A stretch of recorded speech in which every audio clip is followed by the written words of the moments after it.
আসসালামু আলাইকুম ওয়া রাহমাতুল্লাহি ওয়া বারাকাতুহু।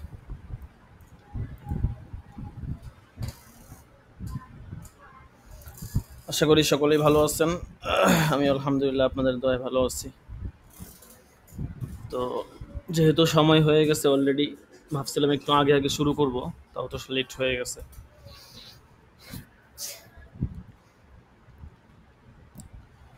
সুদ ও ইসলামী ব্যাংকিং কিতাব থেকে আমাদের সুদ ও মুনাফার মধ্যে পার্থক্য এখান থেকে হবে। সুদ ও মুনাফার মধ্যে পার্থক্য।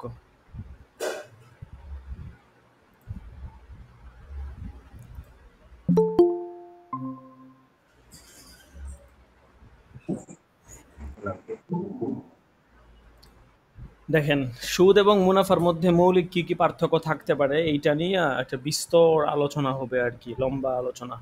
দেখেন, আমাদের সমাজে কেউ কেউ সুদ ও মুনাফাকে একই জিনিস মনে করে থাকে, যা আইয়ামে জাহিলিয়াতে করা হতো।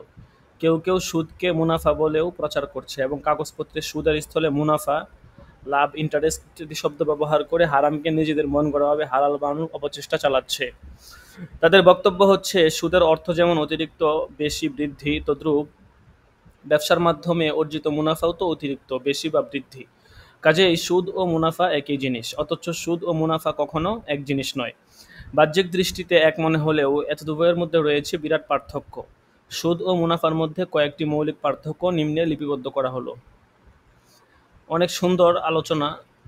আপনি এখান থেকে এই আলোচনা দিয়ে আপনি বিভিন্ন বয়ান লেকচারও করতে পারবেন। অনেক সুন্দর আলোচনা। সুদের কিছু পার্থক্য, সুদ এবং মুনাফার মধ্যে কি কি পার্থক্য হতে পারে দুইটা ক্যাটাগরিতে দিয়ে দিচ্ছে। দেখেন, এক নম্বরে সুদ আছে, দুই নম্বরে আছে মুনাফা। দুই পাশে দুইটা মেইন ক্যাটাগরি। প্রথমেই আছে এক নম্বরে যে কাউকে ঋণ দিয়ে, সুদ হচ্ছে যে কাউকে ঋণ দিয়ে নির্ধারিত সময়ের পর ঋণ দানের শর্ত অনুযায়ী পূর্ব নির্ধারিত হারে অতিরিক্ত যা কিছু আদায় করা হয় তাই হচ্ছে সুদ। টাকাও হতে পারে, অন্য যে কোনো কিছু হতে পারে। আর মুনাফা কাকে বলা হয়? ক্রয় বিক্রয়ের বিক্রয়ে পণ্যের বিক্রয় মূল্য নির্ধারণের ক্ষেত্রে পণ্যের ক্রয় মূল্যের উপর যে অতিরিক্ত অর্থ ধার্য করা হয় তা হচ্ছে মুনাফা। এটা পণ্যের দাম হচ্ছে আপনার 10 টাকা, এখান থেকে আপনি 2 টাকা লাভ করবেন, তো এই 2 টাকা হচ্ছে মুনাফা। ইসলামে সর্বপ্রকার সুদ হচ্ছে হারাম। সর্বপ্রকার সুদ ইসলামে হারাম। ঠিক আছে, যে কোনো প্রকার আর্থিক সুদ হতে পারে, টাকা পয়সার সুদ হতে পারে, যে কোনো সুদ ইসলামে হারাম। কিন্তু পক্ষান্তরে মুনাফা, 2 নম্বরে মুনাফা হচ্ছে হালাল, এটা হারাম না। 3 নম্বরে সুদের সম্পর্ক ঋণ ও সময়ের সাথে। এদিকে মুনাফা হচ্ছে মুনাফার সম্পর্ক ব্যবসা এবং পণ্য ক্রয় বিক্রয়ের সাথে। 4 নম্বর, সুদি কারবারে লোকসানের ঝুঁকি নেই। 4 নম্বর, ব্যবসায় মুনাফা অর্জনের লোকসানের ঝুঁকি বহন করতে হয়। স্বাভাবিক, আপনি একটা পণ্য কিনে আনছেন, লাভে বিক্রি করতে পারবেন কিনা, বিক্রি করলেও কত দামে কত লাভে বিক্রি করতে পারবেন, কত লাভ হবে, অনেক লোকসান থাকে। ঠিক আছে। তারপরে 5 নম্বর দেখেন, সুদের ক্ষেত্রে টাকা বা মুদ্রাকে পণ্য হিসেবে ব্যবহার করা হয়। 5 নম্বরে মুনাফা অর্জনের ক্ষেত্রে টাকাকে পণ্য হিসেবে ব্যবহার করা হয় না, বরং টাকাকে পণ্য বিনিময়ের মাধ্যম হিসেবে ব্যবহার করা হয়। 6 নম্বর, ঋণদাতা ঋণের মূলধনের উপর সুদ একাধিকবার ধার্য ও আদায় করতে পারে, একে চক্রবৃদ্ধি সুদ বলে। অপরদিকে মুনাফা অর্জনের ক্ষেত্রে পণ্যের উপর একাধিক মুনাফা ধার্য করা যায়, মানে ধার্য করা যায় না, বরং একবারেই করা যায়। পণ্য আপনি বিক্রি করছেন, এমন তো না যে বারবার বিক্রি, মানে একটা পণ্য বারবার আপনি বারবার একটা পণ্য থেকে লাভ করতে পারবেন, বিষয়টা কিন্তু এমন না। তারপরে দেখেন 7 নম্বর, সুদ পূর্ব নির্ধারিত থাকে, অর্থাৎ ঋণ দেওয়ার সময়েই সুদে মূলে কত আদায় করা হবে তা নির্ধারণ করা হয়। সুদের হার কখনো শূন্য হয় না। আর মুনাফার ক্ষেত্রে মুনাফা থাকে অনির্ধারিত। মুনাফা কখনো কম হতে পারে, কখনো বেশিও হতে পারে। মুনাফার হার কখনো শূন্য, এমনকি ঋণাত্মকও হতে পারে। ঋণাত্মক মানে আপনার লসও হতে পারে আর কি। হ্যাঁ, একদম মুনাফা না হতে পারে। মিউট করে রাখি। তারপরে 8 নম্বর, সুদের ক্ষেত্রে সুদখোরকে তেমন কোনো শ্রম বিনিয়োগ করতে হয় না, বরং সুদ হচ্ছে মূলধন ও সময়ের ফল। আর মুনাফা অর্জনের ক্ষেত্রে মুনাফা অর্জনকারীকে ব্যবসায় মূলধন, শ্রম, মেধা, দক্ষতা, অভিজ্ঞতা এবং সময় ইত্যাদি সবকিছু কাজে লাগাতে হয়। এছাড়া ব্যবসায় ক্রেতা বিক্রেতা, পণ্য ও পণ্যের মূল্য, এই চারটি জিনিস থাকতে হয়। আচ্ছা, তারপরে সুদ নিশ্চিত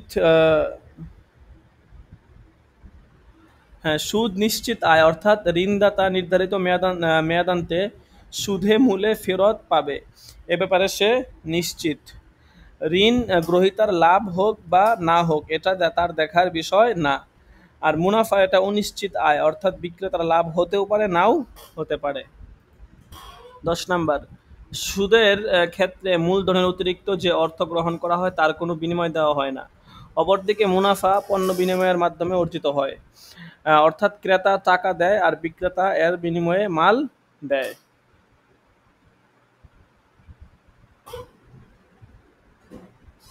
11 নাম্বার, সুদের হার স্বল্পকালে পরিবর্তন হয় না, মুনাফা দ্রুত পরিবর্তনশীল।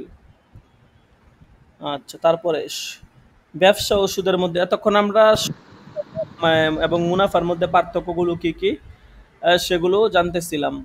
এখন বলবে আপনার ব্যবসা এবং সুদের হুম। মধ্যে কি কি পার্থক্য আছে।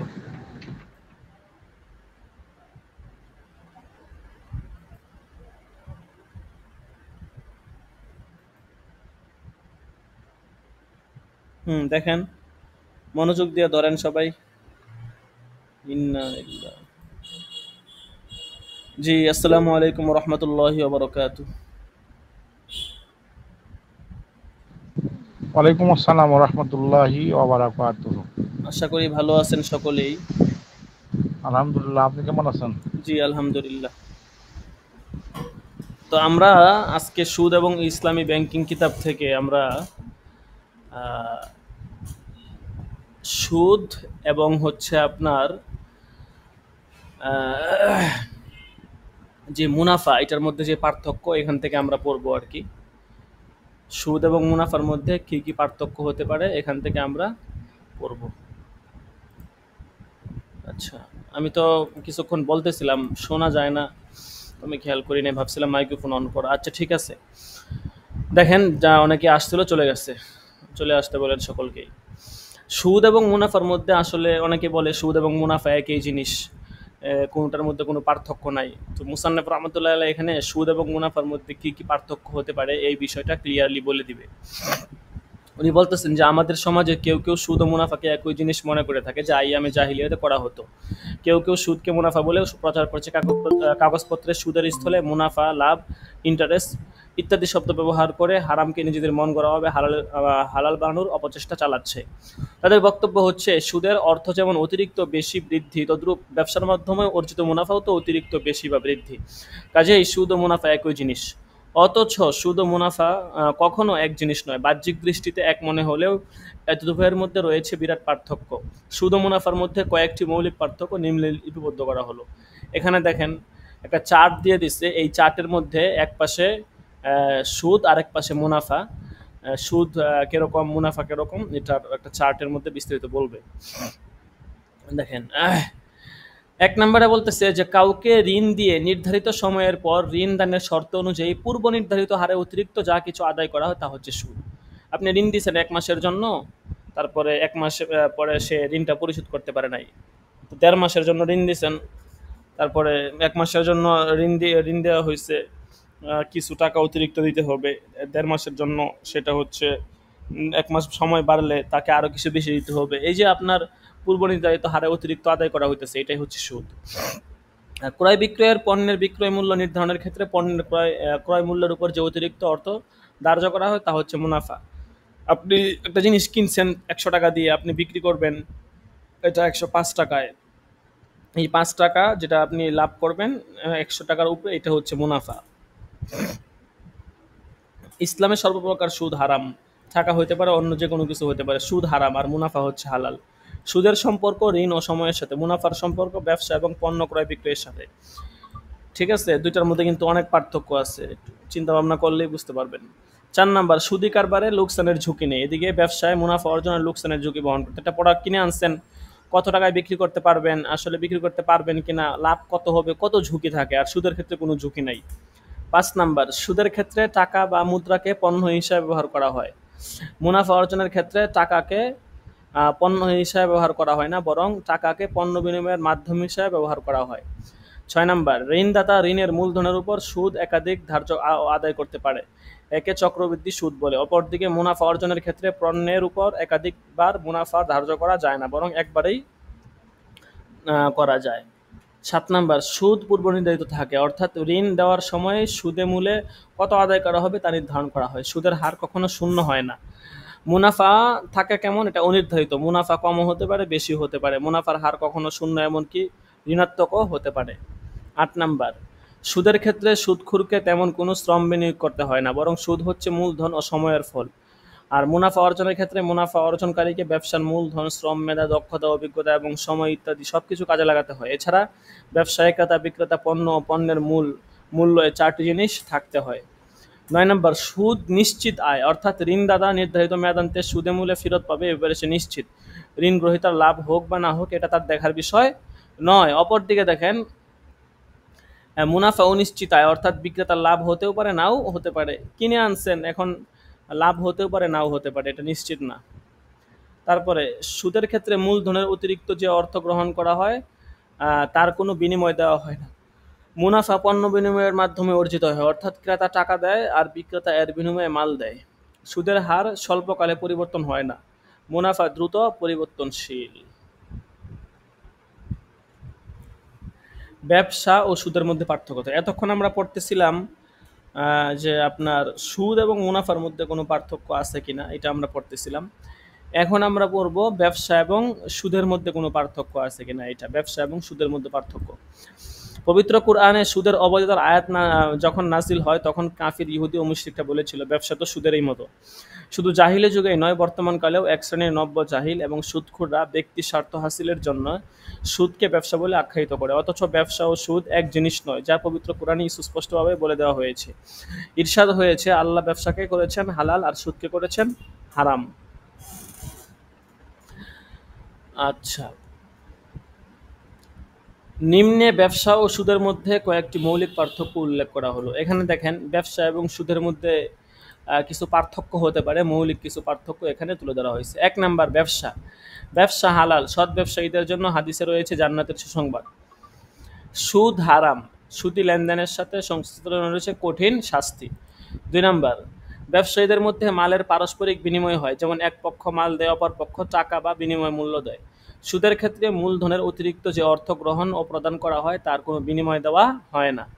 3 নাম্বার, ব্যবসায়ে ক্রেতা বিক্রেতা উভয়ের কল্যাণ বা লাভ রয়েছে এবং লোকসানের ঝুঁকি উভয়কেই বহন করতে হয়।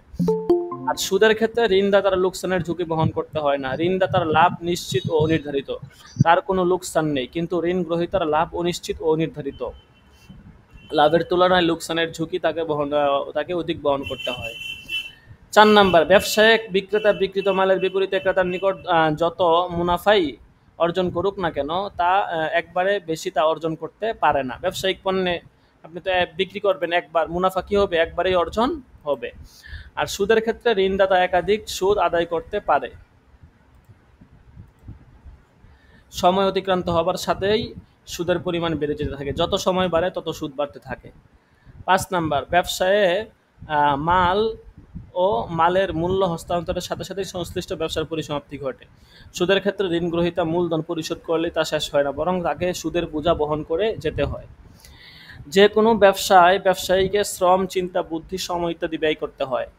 আর সুদের ক্ষেত্রে সুদি কারবারে ঋণদাতাকে শ্রম, বুদ্ধি ইত্যাদি ব্যয় করতে হয় না, বরং সুদ হচ্ছে সময়ের পরিবর্তনের ফল। ব্যবসার সম্পর্ক পণ্যের সাথে, অর্থাৎ ব্যবসায় পণ্যের ক্রয় বিক্রয় হয়। সুদের সম্পর্ক ঋণ ও সময়ের সাথে। ব্যবসায় লাভ লোকসানে অংশদায়িত্ব হয়, অর্থাৎ মূলধনের উপর অতিরিক্ত কোনো ধার্যও আদায় করা যায় না, বরং লভ্যাংশ লাভ করে থাকে এবং মূলধনের আনুপাতিক হারে লোকসান বহন করতে হয়। সুদের ক্ষেত্রে ঋণদানের শর্ত অনুযায়ী পূর্ব নির্ধারিত হারে মূলধনের উপর অতিরিক্ত অর্থ আদায় করা হয়। এই অতিরিক্ত অর্থই হচ্ছে সুদ। এরপরে দেখেন 9 নাম্বার পার্থক্য দিচ্ছে যে ব্যবসার বুনিয়াদ হচ্ছে পরস্পরের সহযোগিতার উপর। ব্যবসার ক্ষেত্রে ক্রেতা ও বিক্রেতা উভয়ের কল্যাণের প্রতি লক্ষ্য রাখা হয়। আর সুদের বুনিয়াদ হচ্ছে ব্যক্তি স্বার্থ চরিতার্থ করার উপর। সুদের ক্ষেত্রে ঋণ গ্রহীতার কল্যাণের প্রতি ভ্রুক্ষেপ করা হয় না। আচ্ছা, তারপরে এখানে দিতেছে আপনার ইসলামে রিবা বা সুদ হারাম হবার কারণ ও যৌক্তিকতা। এখানে বলবে যে ইসলামে সুদ কেন হারাম করা হয়েছে, ঠিক আছে, এটার যৌক্তিকতাটা কি, হ্যাঁ, এটার কারণটা কি, এটা এখানে বলবে।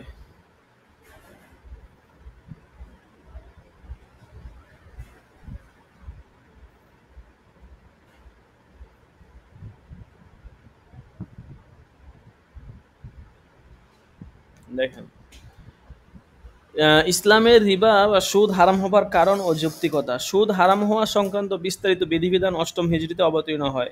ইসলামে সকল প্রকার সুদ হারাম অর্থাৎ নিষিদ্ধ।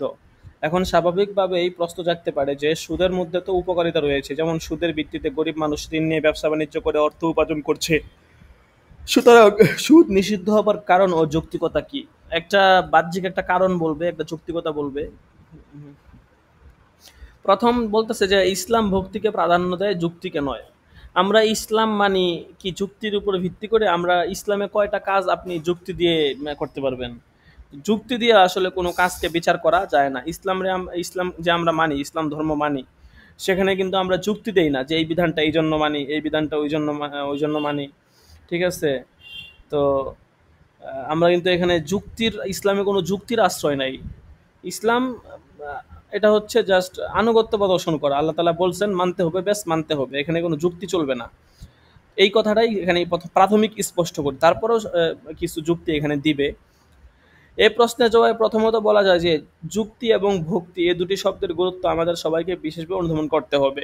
ইসলাম ভক্তি অর্থাৎ ঈমান, আকীদা বা বিশ্বাসকে প্রাধান্য দেয়, যুক্তিকে নয়। তবে যুক্তি হচ্ছে ভক্তির সহায়ক। কোনো বিষয় যদি মানুষের যুক্তিতে বুঝে আসে, তাহলে স্বাভাবিকভাবেই হয়তো বিষয়টির উপর মানুষের ভক্তি আসে। কিন্তু যদি বিষয়টি যুক্তির সপক্ষে না হয়, তাহলে কি এর উপর ভক্তি আনবে না? সমাজে এমন কিছু লোক আছে যারা ইমানি দুর্বলতার কারণে সকল বিষয়েই যুক্তির সন্ধান করেন। বিষয়টি যদি যুক্তির সপক্ষে হয়, তাহলে মানবে, নতুবা মানবে না। এটা ঠিক নয়, কারণ সকল বিষয়েই মানুষের যুক্তিতে বুঝে আসবে এমনটি নাও হতে পারে। কেননা মানুষের জ্ঞান সীমিত, কিন্তু আল্লাহ পাক হলেন মহাজ্ঞানী এবং সবকিছু তার জ্ঞানের মধ্যে সীমাবদ্ধ। সুতরাং আল্লাহ পাক মানুষের জন্য যে জীবন বিধান রচনা করে দিয়েছেন, তার কোনোটি হয়তো মানুষের সীমিত জ্ঞানে এবং যুক্তিতে বুঝে আসবে, আবার কোনোটি হয়তো আসবে না। যদি বিধানটি মানুষের যুক্তির সপক্ষে হয়, তাহলে তো মেনে নিতে কোনো আপত্তি থাকার কথা নয়। আর যদি তার যুক্তির সপক্ষে না হয়, তাহলেও এ খুদাই বিধান শিরোবনত চিত্তে মেনে নিতে হবে। এটা হচ্ছে ইমানের দাবি। খোদাই যে বিধান মানুষের যুক্তিতে বুঝে আসবে না, সেটিকে মানুষের সীমিত জ্ঞানের ঊর্ধ্বে মনে করতে হবে। এটাকে বলা হয় আমরে তাআব্বুদি। উদাহরণস্বরূপ বলা যায়, অজু করার পর কেউ যদি প্রস্রাব বা পায়খানা করে, কিংবা বায়ু ছাড়ে, কিংবা শরীরের কোনো স্থান থেকে রক্ত বের হয়, কিংবা বমি করে, তাহলে খুদাই বিধান হচ্ছে পবিত্রতা হাসিলের জন্য পুনরায় অজু করতে হবে, অর্থাৎ মুখমণ্ডল, হাত পা ধৌত করতে হবে এবং মাথা মাসাহ করতে হবে। খুদাই এ বিধান মানুষের যুক্তির সপক্ষে নয়। মানুষের যুক্তি তো এটাই বলা হবে যে যে অঙ্গ দিয়ে প্রস্রাব পায়খানা, বায়ু, রক্ত কিংবা বমি বের হয়েছে, সেটিকে ধুয়ে ফেলা উচিত। নাপাক বের হয়েছে এক স্থান দিয়ে, অথচ বিধান দেওয়া হয়েছে অন্য স্থান ধৌত করার জন্য, এটা মানুষের যুক্তিতে বুঝে আসার মতো নয়। এখন যদি কেউ খুদাই এ বিধানকে অমান্য করে, অর্থাৎ অজু করা বাদ দিয়ে স্বীয় যুক্তি মোতাবেক ওই অঙ্গটিকে ধুয়ে নেয়, তাহলে কি পবিত্রতা অর্জন হবে? মোটেই নয়। সুতরাং খুদাই বিধান মানুষের যুক্তিতে বুঝে আসুক বা না আসুক, ইমানের দাবি অনুযায়ী তা মানতেই হবে। পবিত্র কোরআন সুদকে হারাম করেছে ইমানদারদের জন্য, এই কারণেই যথেষ্ট। তো আমরা তো প্রথমত একটা কারণ এখানে দিল যে ইসলাম এটা হচ্ছে মানার বিষয়, এখানে কোনো যুক্তি চলবে না, ঠিক আছে? ভক্তির বিষয় এটা, এখানে যুক্তির কোনো বিষয় নেই। এরপরে ঈমানের দাবি, আল্লাহ তাআলার বিধান মানতে হবে। দেখেন, সুদের অবৈধতা কোরআন, হাদিস ও ইজমা দ্বারা যেহেতু প্রমাণিত, একে হালাল মনে করার কিংবা সুদের নামে নাম পাল্টিয়ে অন্য নাম সংযোজন করে একে হালাল বানানোর কোনো অবকাশ নেই। সুদ নিষিদ্ধ হবার কারণ মানুষের ক্ষুদ্র জ্ঞানে বুঝে আসুক বা না আসুক, সকল প্রকার সুদ হারাম। খুদাই এ বিধান মানতেই হবে এবং সকল প্রকার সুদের লেনদেন পরিহার করতে হবে, এটা ঈমানের দাবি। তবে এখানে একথা বলা হচ্ছে না যে সুদের অবৈধতা যুক্তিসঙ্গত নয়, বরং সুদের অবৈধতা সম্পূর্ণরূপে যুক্তিসঙ্গত। বিভিন্ন মুসলিম মনীষীগণ সুদের অবৈধতার বহু কারণ উল্লেখ করেছেন, যা সম্মুখে আলোচনা করা হবে ইনশাআল্লাহ। এখানে তো প্রথমত একটা উত্তর এটাই দিল যে ইসলাম, এখানে ইসলাম মানতে হলে আমরা যুক্তি দেখলে চলবে না, ভক্তি করতে হবে। এটা তো একটা উত্তর হয়েই গেল। কিন্তু সুদের ক্ষেত্রে অনেক যুক্তি আছে, যে সমস্ত যুক্তির দিকে খেয়াল করলেও সুদটা হারাম হওয়ার এই কথা, সেই যুক্তিগুলো এখন উল্লেখ করবে। দেখেন, আজকে ক্লাসে এত স্টুডেন্ট কম দেখা যাচ্ছে, বুঝতেছি না বিষয়টা। ক্লাসের সময় তো হয়ে গেছে, 9:46 বাজে, কিছুক্ষণ পরে হাজিরা হবে। কিছু করার নাই, যারা গাইন খাওয়ার গাইন খেয়ে যাবে। ফতোয়া উসমানী পড়ার জন্য প্রস্তুতি নেন। দ্বিতীয় জবাব হলো, সুদের মধ্যে যে উপকারিতা আছে তা এখানে অস্বীকার করা হচ্ছে না। সাথে সাথে একথাও স্বীকার্য যে পৃথিবীতে এমন কোনো জিনিস নেই যার মধ্যে কম বেশি উপকারিতা নেই। চুরি, ডাকাতি, রাহাজানি, হত্যা, নারী দর্শন, লুটপাট, গাড়ি ভাঙচুর, মজুতদারি, মাপে কম দেওয়া, ঘুষ ইত্যাদি সমুদয় অপকর্মের মধ্যেও তো কম বেশি উপকারিতা রয়েছে। এ সকল অপকর্মের মাধ্যমে বিশেষ এক ব্যক্তি বা গোষ্ঠী লাভবান হয়ে থাকে বা আনন্দ পেয়ে থাকে।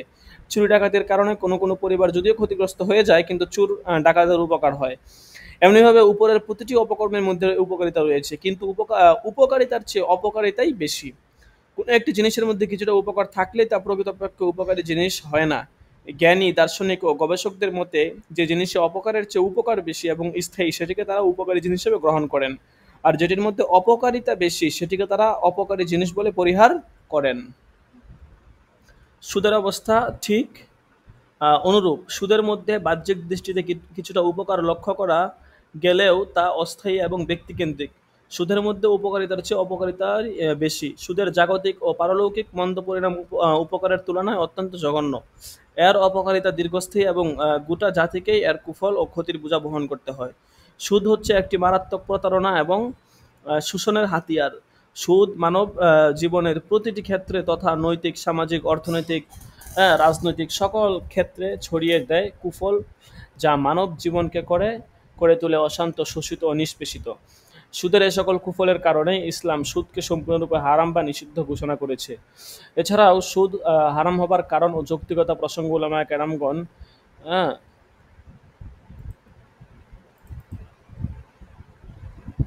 উলামায়ে কেরামগণ সুদ হারামের কয়েকটি গুরুতর কারণ উল্লেখ করেছেন, যা নিম্নরূপ। কিছু কারণ তারপরে এখানে উল্লেখ করা হয়েছে। দেখেন,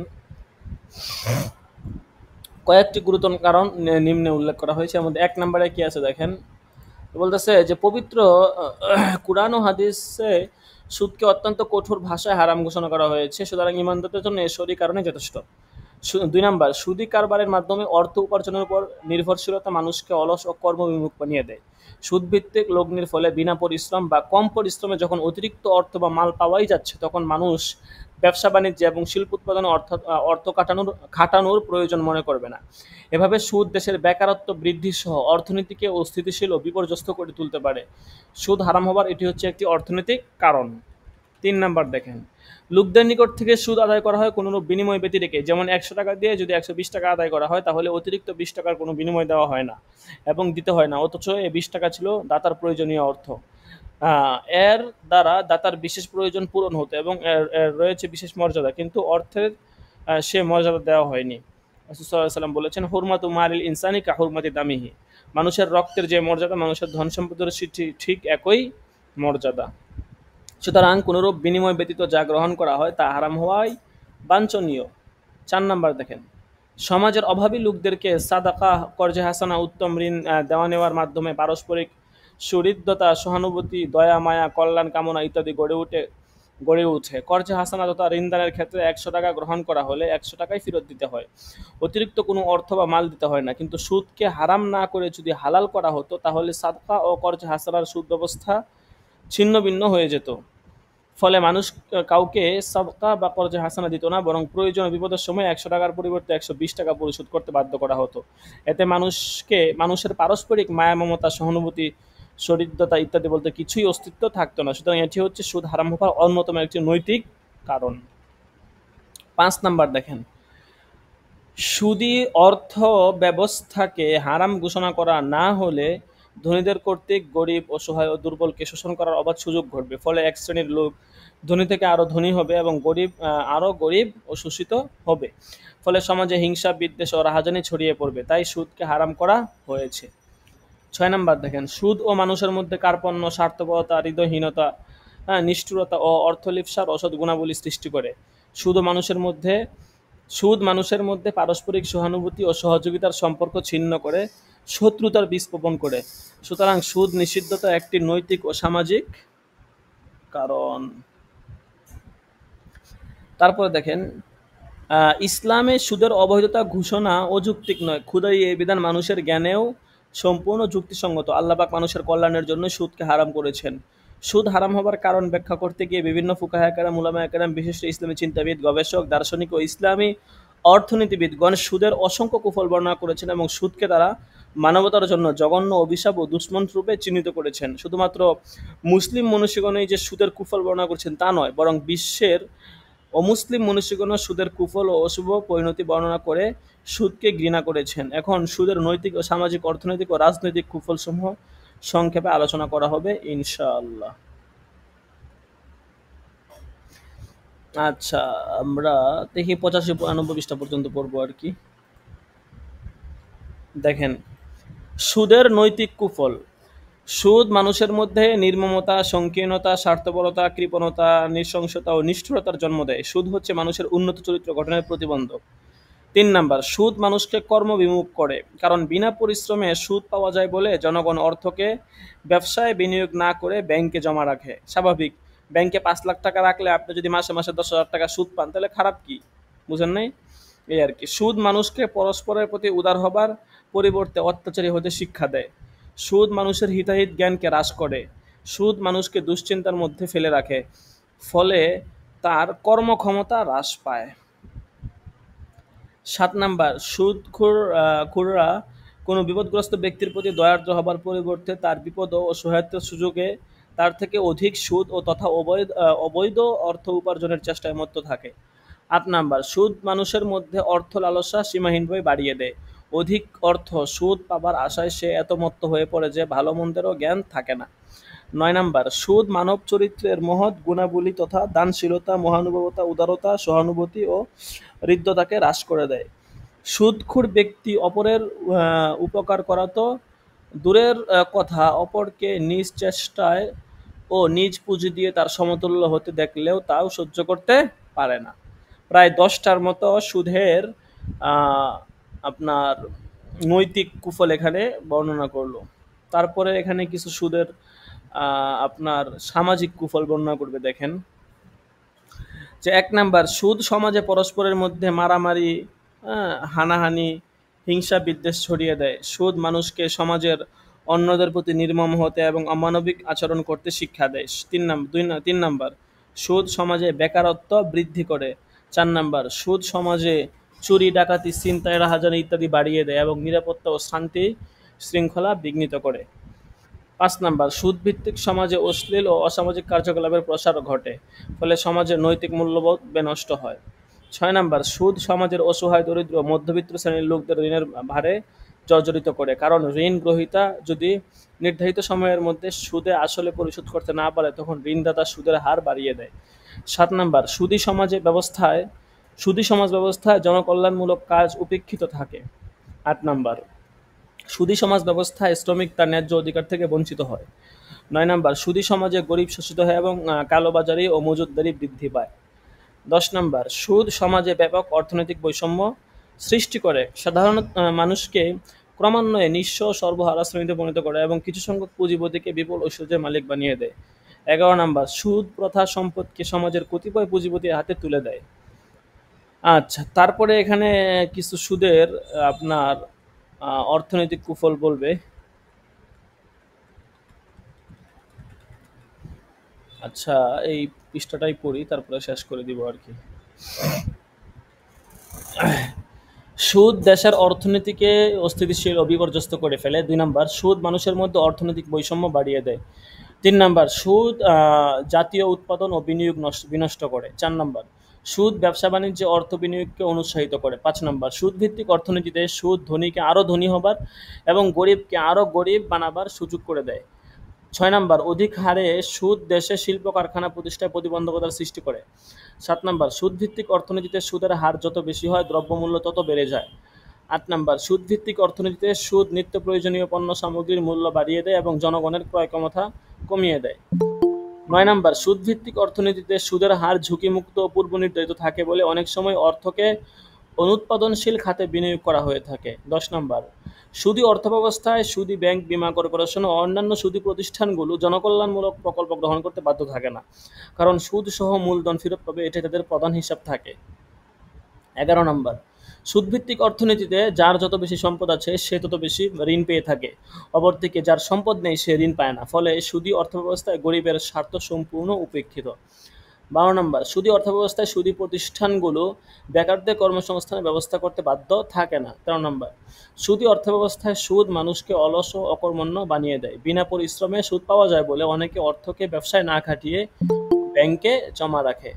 14 নাম্বার, সুদ মানুষের জ্ঞান, বুদ্ধি ও মেধার বিকাশে বাধা সৃষ্টি করে। 15 নাম্বার, সুদী অর্থব্যবস্থায় সুদ পুঁজিপতি ও ব্যাংকারদেরকে স্বেচ্ছাচারী আচরণে বাধ্য করে, তারা দেশ ও জাতির স্বার্থের দিকে দৃষ্টি দিতে বাধ্য থাকে না। 16 নম্বর, সুদী অর্থব্যবস্থায় শ্রমিক তার ন্যায্য মজুরি থেকে বঞ্চিত থাকে, কারণ একদিকে বিনিয়োগ কম থাকায় শ্রমের চাহিদা কমে যায়, অপরদিকে মালিক পক্ষ সুদের বোঝা বহন করে শ্রমিকের ন্যায্য পারিশ্রমিক দিতে সক্ষম হয় না। 17 নম্বর, সুদ কালোবাজারি ও মজুতদারদের উৎসাহিত করে। 18 নম্বর, সুদ মুদ্রাস্ফীতি ঘটায় এবং অর্থনৈতিক প্রবৃদ্ধিকে ব্যাহত করে। আচ্ছা, ঠিক আছে, আমরা এই আরেকটা আছে চ্যাপ্টার, সুদের রাজনৈতিক কুফল, এই চ্যাপ্টারটাই শেষ। এটাই পরে আমরা সুদ ও ইসলামী ব্যাংকিং আজকে এ পর্যন্তই থাকবে। ফতোয়া উসমানী পড়ার জন্য প্রস্তুতি নেই। সুদের রাজনৈতিক কুফল এখানে বলবে। এতক্ষণ সুদের আপনার কি কুফল বলছে, অর্থনৈতিক কুফল বলছে, ঠিক আছে। এখন বলবে সুদের রাজনৈতিক কুফল। সুদ দেশের রাজনৈতিক ক্ষমতাকে পুঁজিপতিদের হাতে তুলে দেয়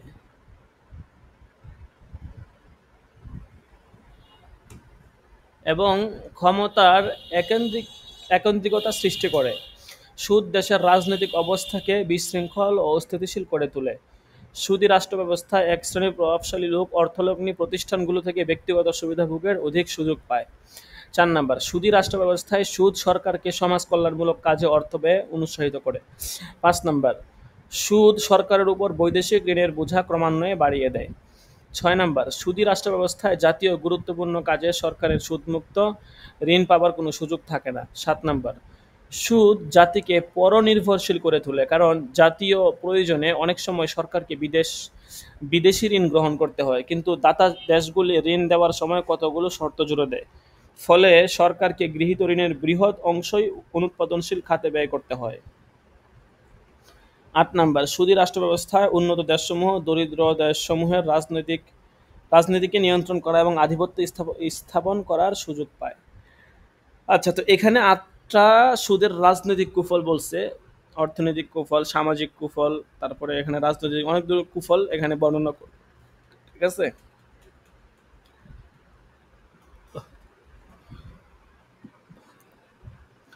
এরপরে আগামী দরস থেকে রিবা খাওয়ার অর্থ কি বলছে, না সুদ খাবে না, এই সুদ খাবে না এর মানে কি, ঠিক আছে। আগামী সবক থেকে ইনশাল্লাহ এই সুদ খাবে না এর মানে এখানে আপনার আমরা পড়বো যে রিবা বা সুদ খাওয়ার আসলে অর্থটা কি, কি উদ্দেশ্য, ইনশাল্লাহ আগামী সবক থেকে আমরা পড়বো ইনশাআল্লাহ।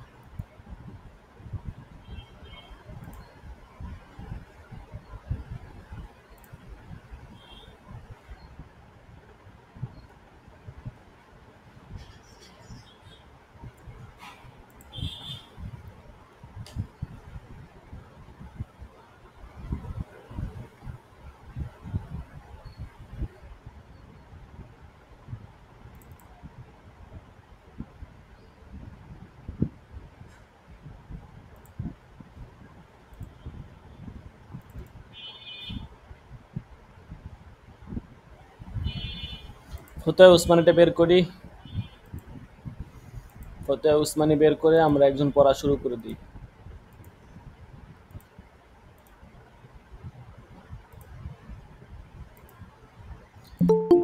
দেরি করব না, দেরি করলেই দেরি হয়ে যাবে।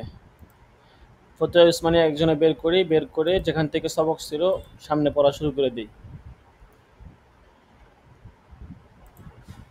আর আপনারা তো মাশাল্লাহ মত দিয়েছেন ১০০ তামরিনের পক্ষে। ১০০ তামরিন কি আপনারা করতে পারবেন?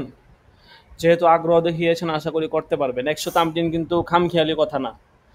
১০০ তামরিন কিন্তু অনেক তামরিন, অনেক তামরিন। বুঝতে পারছেন? ১০০ তামরিন মানে অনেক তামরিন। আপনাকে প্রথম সাময়িক পরীক্ষার আগে সর্বনিম্ন ৩০টা তামরিন করতে হবে। মানে এই মাস আমাদের হাতে ১.৫ মাস সময় আছে। তো এই আপনার আপনার ১ মাস ১০ দিনের মধ্যে আপনাকে ২০টার মতো তামরিন করতে হবে। মাত্র মনে হয় কত নাম্বার তামরিন গেল? ৮ নাম্বার না কয় নাম্বার তামরিন গেল? তো ৩০টা প্রথম সাময়িক পরীক্ষার মধ্যে করতে হবে। এরপরে প্রথম থেকে দ্বিতীয় সেমিস্টার পরীক্ষা পর্যন্ত মিনিমাম ৪০টা, সর্বনিম্ন ৪০টা বা ৫০টা করা লাগবে। এরপরে বাকি ১.৫ মাস ২ মাস সময় থাকবে, তখন বাকি ৩০টা ৪০টা করা লাগবে। ঠিক আছে? কাজেই ১০০ তামরিন মানে অনেক বড় একটা প্ল্যান, অনেক বড় কিন্তু। কারণ আমরা বিগত বছরগুলোতে প্রথম ব্যাচে তো তামরিন অল্প ছিলই না, অল্প কিছু দেখাইয়া দিছি। দ্বিতীয় বর্ষে আমরা ৪০টা তামরিন করছি মাত্র সারা বছরে। পরে তৃতীয় বর্ষে ৬০টা তামরিন করা হয়েছে। আর এই বছর চতুর্থ ব্যাচ আপনারা, তো আমরা ভাবছি হয়তো ৮০টা নয়তো ১০০টা।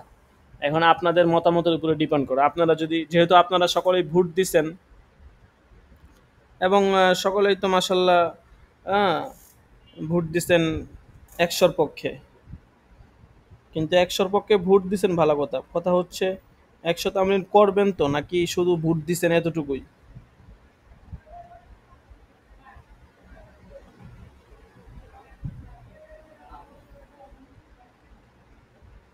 যারাই ভোট দিছে সবাই মোটামুটি ১০০ তামরিনের পক্ষে ভোট দিছে। একজন মাত্র ৮০ তামরিনের পক্ষে ভোট দিছে। আর বাকি ৫ জন ভোট দিছে ১০০ তামরিনের পক্ষে। তো ১০০ তামরিন কিন্তু অনেক তামরিন। কাজেই আহ, ক্লাস শেষ হওয়ার আগ পর্যন্ত আহ, মানে আর ১০০ তামরিন যে আপনারা ভোট দিচ্ছেন, এক তামরিনের উপর কিন্তু এক্সট্রা পরীক্ষা হয়। মানে আপনি যদি কোনো তামরিন না লেখেন বা কম লেখেন, সেই ক্ষেত্রে কিন্তু আপনি নাম্বার কম পাবেন। ধরেন ১০০টা তামরিন ছিল, আপনি ৫০টা তামরিন করছেন, তাহলে আপনি হয়তো পরীক্ষায় ৫০-৬০ পাবেন। ঠিক আছে? এরকম হইতে পারে। ১০০ তামরিন ছিল, আপনি ৭০টা করছেন, বাকি ৩০টা করেন না, আপনি পরীক্ষায় ৬০-৬৫ নাম্বার পাবেন। ঠিক আছে? কাজে এটা মাথায় রাখা লাগবে আর কি। এখন এস করছে তাই ১০০ দিয়ে দিলাম, এরকম যেন না হয়। ১০০ তামরিন করতে হলে তো ভালোই, আমরাও চাই বেশি করে তামরিন করেন। ঠিক আছে? কিন্তু মানে বাস্তবে এই জন্য তামরিনগুলো হয়। ঠিক আছে? আচ্ছা, যাই হোক, ক্লাস শেষে ইনশাল্লাহ সিদ্ধান্ত জানায় দেওয়া হবে।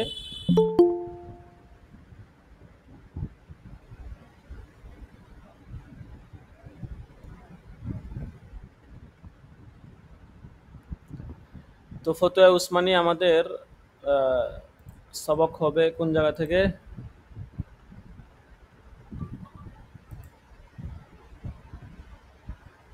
বনি হাশেম নিজেদেরকে ২১০ পৃষ্ঠা।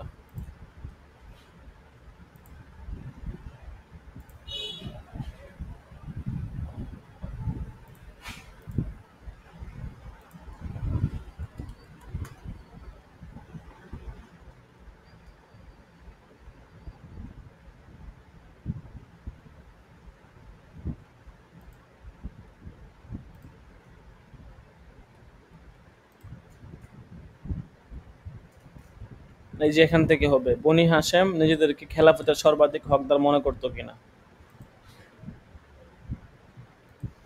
জি, একজনে কিতাব খুলে পড়া শুরু করেন। একটু দ্রুত গতিতে পড়বেন, ধীরে ধীরে পড়লে তো সময় লেগে যাবে অনেক।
বসে আছেন যে, কেউ পড়তেছেন না?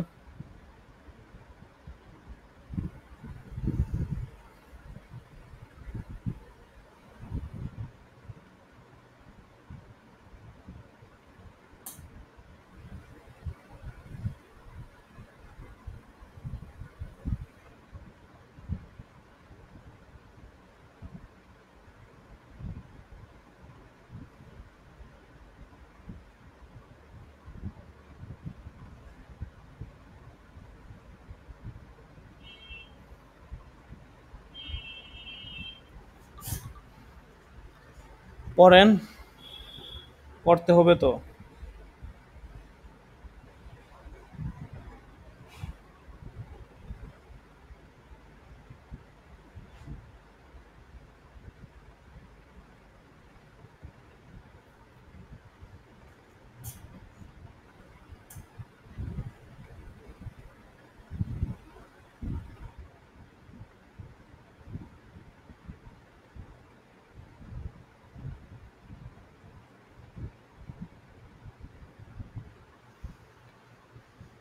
আশ্চর্য অবস্থা। পড়েন একজন।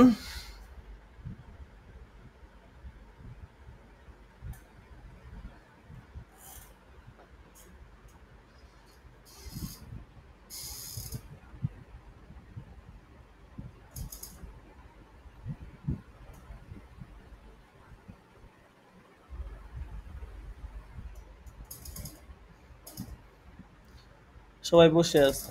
বসে থাকলে বসে থাকেন। ফতোয়া উসমানে এটা আপনাদের নিজেদের দায়িত্বে পড়তে হবে। ঠিক আছে? এখন আপনারা যদি বসে থাকেন, ৮-১০ জন মানুষ আছেন, সবাই বসে আছে।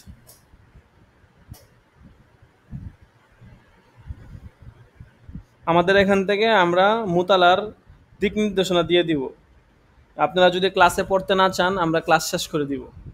ঠিক আছে? এখানে আপনার কত পৃষ্ঠা আছে? আমরা ভাবছি যে এই বছর পুরোটা আপনারা পড়বেন। গত বছরও অনেকে পড়ছে, পড়ে পড়ে আমরা শেষ করছি। আমি নিজেও পড়ছি অনেক। কিন্তু আমার পড়ার দ্বারা তো ফায়দা নাই। আপনারা পড়বেন, আপনাদের পড়ার দ্বারা ফায়দা আছে। ৮ জন মানুষ আছেন এখন ফিলহাল লাইনে। সবাই যদি অন্তত ১০-১২ পৃষ্ঠা করে পড়ে, ৮০ পৃষ্ঠা ১০০ পৃষ্ঠা এমনি হয়ে যায়। আমি কয়েক মিনিট দেখবো, যদি না পড়েন আমি ক্লাস এখানেই শেষ করে দিব। হাজিরা ডেকে ক্লাস শেষ করে দিব। ২১০ পৃষ্ঠা মাত্র গেছে। এটা আপনার ৩৯১ পৃষ্ঠা, মাত্র আসছে ২১৭ পৃষ্ঠাতে।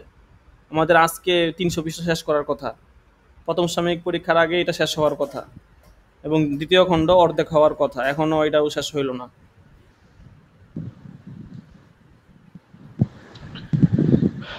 জি ওস্তাদ জি, আমি কিতাব বার করলাম। আচ্ছা, কিতাব বের করছেন, পড়েন। আপনি কিছুক্ষণ পড়বেন, তারপরে আরেকজন পড়বে। জি, পড়া শুরু হবে।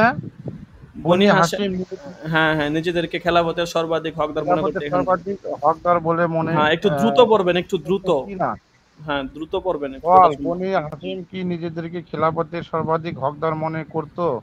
মৌলানা আবুল কালাম আজাদ যেমন শাহাদতে হোসাইন গ্রন্থে লিখেছেন, ইসলাম কবুল করার পর বনি হাসিম এবং বনি উমায়া খানদানে এসারেসির শুরু বিশ্লেষণ।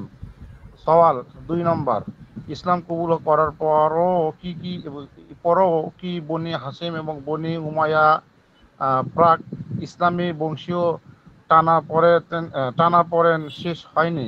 কারবালার ঘটনার প্রেক্ষাপটে যেমন বয়ান করা হয়ে থাকে। অথচ কোরআন মাজিদ ইসলাম কবুল করার পর বিশেষত সাহাবায়ে কেরাম আত্মিক বন্ধুত্বে উল্লেখ করেছেন। উত্তর হ্যাঁ বাচক হলে এবং সংবেদনশীলদের কামিল ইমানদারদের অধিকার হওয়া প্রমাণিত হয় না। হযরত আলী রাদিয়াল্লাহু তাআলা আনহু খিলাফতের জন্য পূর্ববর্তী খলিফাদের আনুগত্যের শর্ত অস্বীকার করেছিলেন কিনা? সওয়াল ৩ নম্বর, কিছু কিছু ইতিহাস গ্রন্থে পাওয়া যায় যে হযরত উমর রাদিয়াল্লাহু তাআলা আনহু এর ইন্তিকালের পর নির্বাচিত মাজলিসে শুরা হযরত আলী ও হযরত উসমান রাদিয়াল্লাহু তাআলা আনহু এর সম্মুখে আল্লাহর রাসূলের আনুগত্যের পাশাপাশি প্রথম ও দ্বিতীয় খলিফার আনুগত্যের শর্ত উপস্থাপন করেছিল। হযরত উসমান রাদিয়াল্লাহু তাআলা মেনে নিয়েছিলেন, কিন্তু হযরত আলী রাদিয়াল্লাহু তাআলা পূর্ববর্তী খলিফাদের আনুগত্যের শর্ত কবুল করেননি। এজন্য ওসমান রাদিয়াল্লাহু তাআলা নির্বাচিত হওয়াকে চূড়ান্ত করা হয়। এ কথা কি সহি? আর আসলেও কি আল্লাহর রাসূল সাল্লাল্লাহু আলাইহি ওয়াসাল্লাম আনুগত্যের পর বিগত খলিফাদের আনুগত্য করা নির্বাচিত খলিফার জন্য তখন আবশ্যক ছিল? হযরত ওসমান রাদিয়াল্লাহু আনহু এর কিসাস দাবিদারীদের আসল উদ্দেশ্য কি কিসাস ছিল, নাকি হযরত আলী রাদিয়াল্লাহু আনহুকে খিলাফত থেকে বিরত রাখা? সওয়াল ৪ নম্বর, সাধারণ ইতিহাস থেকে এই তথ্য পাওয়া যায় যে ওসমান রাদিয়াল্লাহু আনহু এর কিসাস ছিল একটি বাহানা মাত্র। আসল উদ্দেশ্য ছিল হযরত আলী রাদিয়াল্লাহু আনহু এর খিলাফতে প্রতিষ্ঠিত হতে না দেওয়া। এই তত্ত্ব যদি সমর্থন করা হয় তাহলে হযরত আয়েশা রাদিয়াল্লাহু তাআলা থেকে হযরত মুয়াবিয়া রাদিয়াল্লাহু তাআলা পর্যন্ত এবং হযরত তালহা রাদিয়াল্লাহু তাআলা ও হযরত জুবাইর রাদিয়াল্লাহু তাআলা থেকে আমর ইবনুল আস এবং আবু মুসা আশআরী রাদিয়াল্লাহু তাআলা পর্যন্ত সবাই বিতর্কিত হন। এদের ছাড়া আরো আহ, অনেক এমন সাহাবী বিতর্কিত হয়ে যান যাদের বড়দের মধ্যে গণনা করা হয় এবং যাদের মাধ্যমে দ্বীনের বিরাট অংশ আমাদের পর্যন্ত পৌঁছেছে। আহলে সুন্নাত মাযহাব কোনো বিষয়টি অস্বীকার করেন। ঈমান নষ্ট হওয়া থেকে বাঁচাবার জন্য নীরবতা থাকার নির্দেশ অবশ্যই দেওয়া হয়, কিন্তু নীরবতাকে পলায়ন বলে ব্যাখ্যা করা যায়। হযরত মুয়াবিয়া রাদিয়াল্লাহু তাআলা আনহু এর কৃতিত্বের ঐতিহাসিক এবং শরঈ মূল্যায়ন। সওয়াল ৫, ইতিহাসে হযরত মুয়াবিয়া রাদিয়াল্লাহু তাআলা আনহু এর কৃতিত্ব অধ্যয়ন করলে দুটি বিষয় আবশ্যক রূপে সামনে আসে। তা হলো হয়তো ইতিহাস ভুলে অথবা হযরত মুয়াবিয়া রাদিয়াল্লাহু তাআলা আনহু ঈমান ছিল সময়ের দাবি পূরণ করা। অন্য ব্যাখ্যায় আহলে সুন্নাত যেমন তাকে আকাবিরে সাহাবাদের মধ্যে গণনা করে নবীর দীক্ষা এবং সত্তা প্রশ্নোত্তর থেকে যায়। হযরত মুয়াবিয়া রাদিয়াল্লাহু আনহু কি জীবন দশায় জোরপূর্বক রাজতন্ত্রের জন্য বায়াত নিয়েছিলেন? সওয়াল ৬ নম্বর, হযরত মুয়াবিয়া রাদিয়াল্লাহু আনহু জীবন দশায় রাজতন্ত্রের জন্য বায়াত গ্রহণ করা একটি রাজনৈতিক বিষয় না কি ধর্মীয়?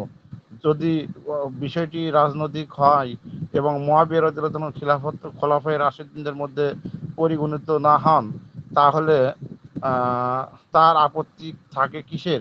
এ প্রসঙ্গে দুটি আনুষঙ্গিক প্রশ্ন উল্লেখ করছি। ক নম্বর, খোদ রাজতন্ত্রের বায়াত গ্রহণ কি সহি নয়?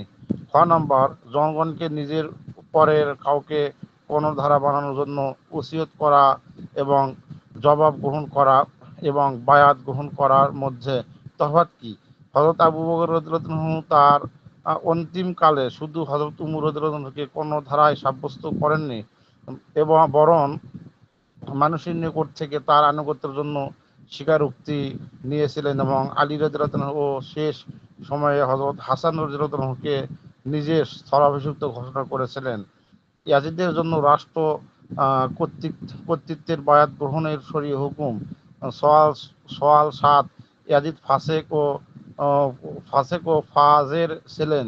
এরকম সন্তানের জন্য রাষ্ট্র কর্তৃত্বের গ্রহণ করা কি জায়েজ ছিল নাকি নাজায়েজ? নাজায়েজের কাজ করা কি খোদাদ্রোহিতা নয়? হযরত মুয়াবিয়া রাদিয়াল্লাহু তাআলা আনহু এর আমলে ইয়াজিদের উপর শরীরদণ্ড প্রয়োগ না করার কারণ।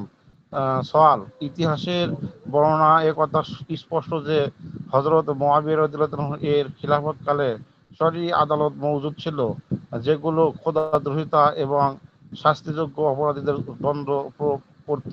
তাহলে ইয়াজিদের উপর কেন দণ্ড প্রয়োগ করা হয়নি, অথচ তিনি শরাবখোর এবং জেনাকার হওয়ার বিষয়টি এমন প্রসিদ্ধ ছিল যে রাজতন্ত্রের বায়াত গ্রহণের সময় খুব জোর দিয়ে তা প্রকাশ করা হয়েছে? এই বিষয়টিকে সামনে রাখলে হযরত মুয়াবিয়া রাদিয়াল্লাহু তাআলা আনহু এর জন্য কি আতা'মুরুনা নাসা বিল বিররি ওয়া তানসাউনা আনফুসাকুম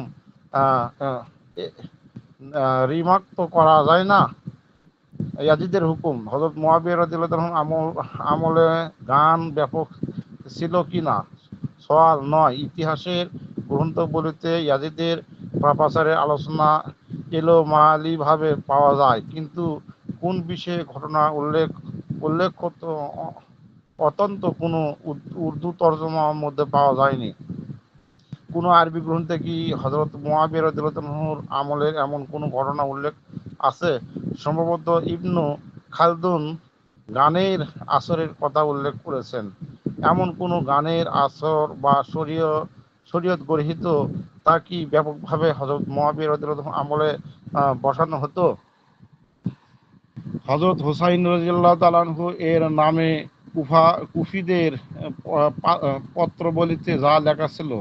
সওয়াল ১০, ইতিহাসের গ্রন্থগুলিতে হযরত মুআবিয়া রাদিয়াল্লাহু আনহুর মৃত্যুর পর হযরত হুসাইন রাদিয়াল্লাহু আনহু এর সাথে কুরাইশদের চিঠিপত্রে যে বিবরণ উর্দুতে ভাষান্তরিত হয়েছে সে অনুযায়ী হযরত মুআবিয়া রাদিয়াল্লাহু আনহু এর ওফাতের পর হযরত হুসাইন রাদিয়াল্লাহু আনহুকে মুবারকবাদ এবং নিজের হক বুঝে নেওয়ার উৎসাহ আছে।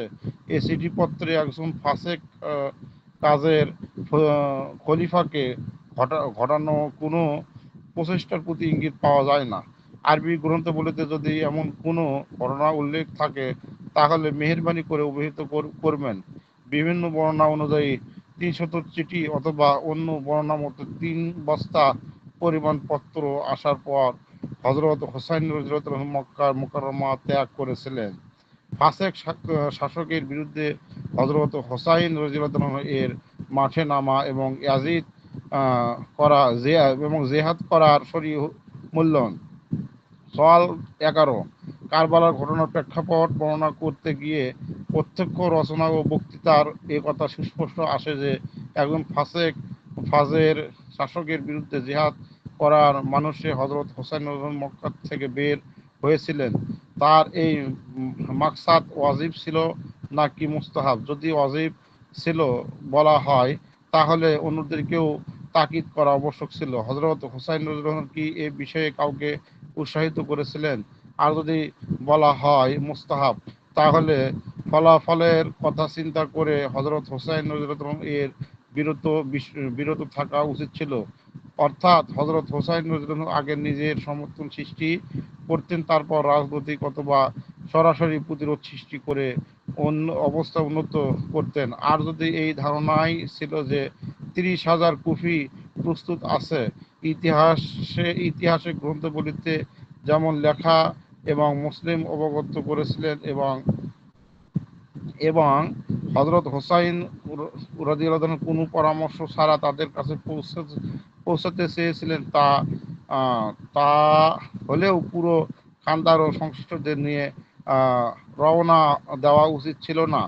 একথা একা অথবা ১-২ জন সাথী নিয়ে কোনো প্রাসঙ্গিক রাস্তা ধরে কুফাবাসীদের সাথে মিলিত হওয়া উচিত ছিল না। ইতিহাসের গ্রন্থগুলিতে বরং পাওয়া যায় প্রকাশ্যে ইয়াজিদের বিরুদ্ধে বিদ্রোহের পতাকা উত্তোলন করেছিল এক মুসলিমের হাতে বায়াত হয়েছিল।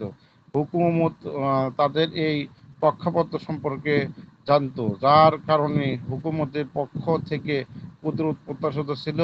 এজন্য হযরত হুসাইন রাদিয়াল্লাহু আনহু এর এমন পরিস্থিতিতে খানদানের লোকজন নিয়ে বের হওয়া হওয়াটা ছিল নিজেদের এবং মিশনকে ক্ষতিগ্রস্ত করার নামান্তর। এদিক বিবেচনা করে হযরত হুসাইন রাদিয়াল্লাহু আনহুকে তার মিশনে মুখলিস সাব্যস্ত করতে গেলে দ্বিধা সৃষ্টি হয়, তা নাকি এ ধরনের কোনো উদ্দেশ্য ছিল না।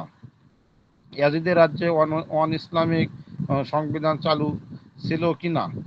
সওয়াল ১২ নম্বর, বলা হয়ে থাকে ইয়াজিদ শরীয়তের নীতিমালা পরিবর্তন করতে চাইতেন, হালালকে হারাম এবং হারামকে হালাল করতে চাইতেন। ইতিহাস এবং জীবন রচিতের কোথাও কি একথা পাওয়া যায় যে তার বিরুদ্ধে সৃষ্ট আন্দোলন দলিত মূলিত করার পর তিনি তার রাজ্যের অন-ইসলামিক সংবিধান চালু করেছিলেন, অথচ পরবর্তীতে তার কোনো প্রকারের প্রতিরোধের আশঙ্কা ছিল না? ইয়াজিদ বিরুদ্ধে আন্দোলনে অন্যান্য সাহাবায়ে কিরামের শরিক না হওয়ার কারণ? সওয়াল ১৩ নম্বর, ইয়াজিদ বিরোধী আন্দোলনে অন্যান্য বড় সাহাবায়ে কিরাম অংশগ্রহণ না করাকে কিভাবে ব্যাখ্যা করা যেতে পারে? তখন তো হযরত হুসাইন রাদিয়াল্লাহু আনহু এর বিপক্ষে ব্যক্তি কোনো নিম্ন পর্যায়ের সাহাবীও ছিল না, বরং ছিল একজন ফাসেক ফাজের শাসক হযরত আলী রাদিয়াল্লাহু আনহু এর পরিবার ছাড়া আর কারো উপর কি এই ফরজ আপত্তি হয়নি? ইতিহাস থেকে জানা যায় হযরত আব্দুল ইবনে আব্বাস রাদিয়াল্লাহু আনহু এবং অন্যান্য সাহাবা তাকে ফেরাতে চেষ্টা করেছিলেন। হযরতে হোসাইন রাদিয়াল্লাহু আনহুর পক্ষ থেকে জিহাদ এবং মোকাবেলার বিয়ের সিদ্ধান্ত গ্রহণের কারণ। সওয়াল ১৪ নম্বর। মরজিয়া পাটকারী পাটকারী জাকেরদের মত সুন্নি ওয়াজেব সুর করে কবিতা পাঠ করেন। কবিতাটা আমি তো আলিয়া ছাত্র, উর্দু পড়িনি, এজন্য উর্দুটা পড়তে পারতেছি না। তারা বলে থাকে হযরত হোসাইন রাদিয়াল্লাহু আনহু কোন অবস্থাতেই ইয়াজিদের মতো ফাসেক ফায়েজের খেলাফতকে নিজের জীবনে বরদাস্ত করতে প্রস্তুত ছিল না। প্রাণ প্রাণ দিয়েছে কিন্তু ইয়াজিদের খেলাফত মান্য করেননি।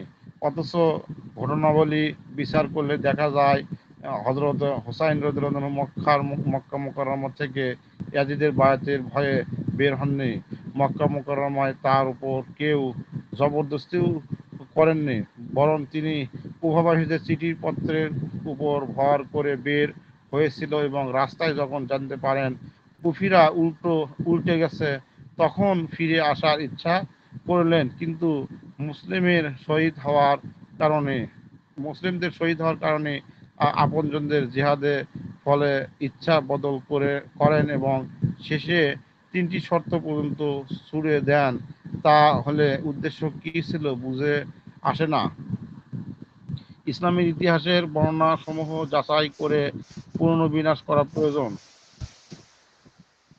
জি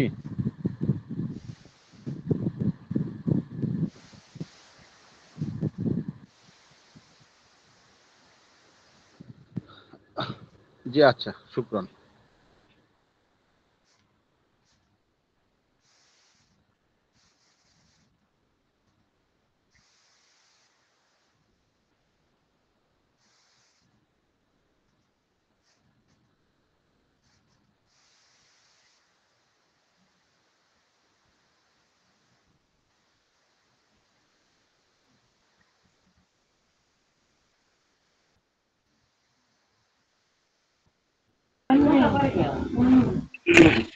আসসালামু আলাইকুম রহমতুল্লাহ।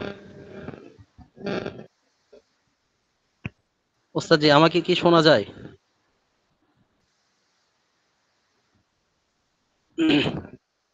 ইসলামের ইতিহাসে বর্ণনাসমূহ যাচাই করে পুনর্বিন্যাস করা প্রয়োজন। সোয়াল ১৫। শেষে একটি গুরুত্বপূর্ণ প্রশ্ন পেশ করতে চাই। ইসলামী ইতিহাস অতীতের তথ্যভাণ্ডার একটি অদ্ভুত বিষয়। এক জায়গায় কোনো ফেরেশতা অপর জায়গায় শয়তান হয়ে থাকে। দুঃখজনকভাবে অনুবাদের ক্ষেত্রেও কোনো সতর্কতা অবলম্বন করা হয়নি। ওলামায়ে কেরাম এদিকে ভ্রুক্ষেপ করেননি যে তারা কোরআন সুন্নাহ এবং পূর্ববর্তীদের বিভিন্ন তথ্য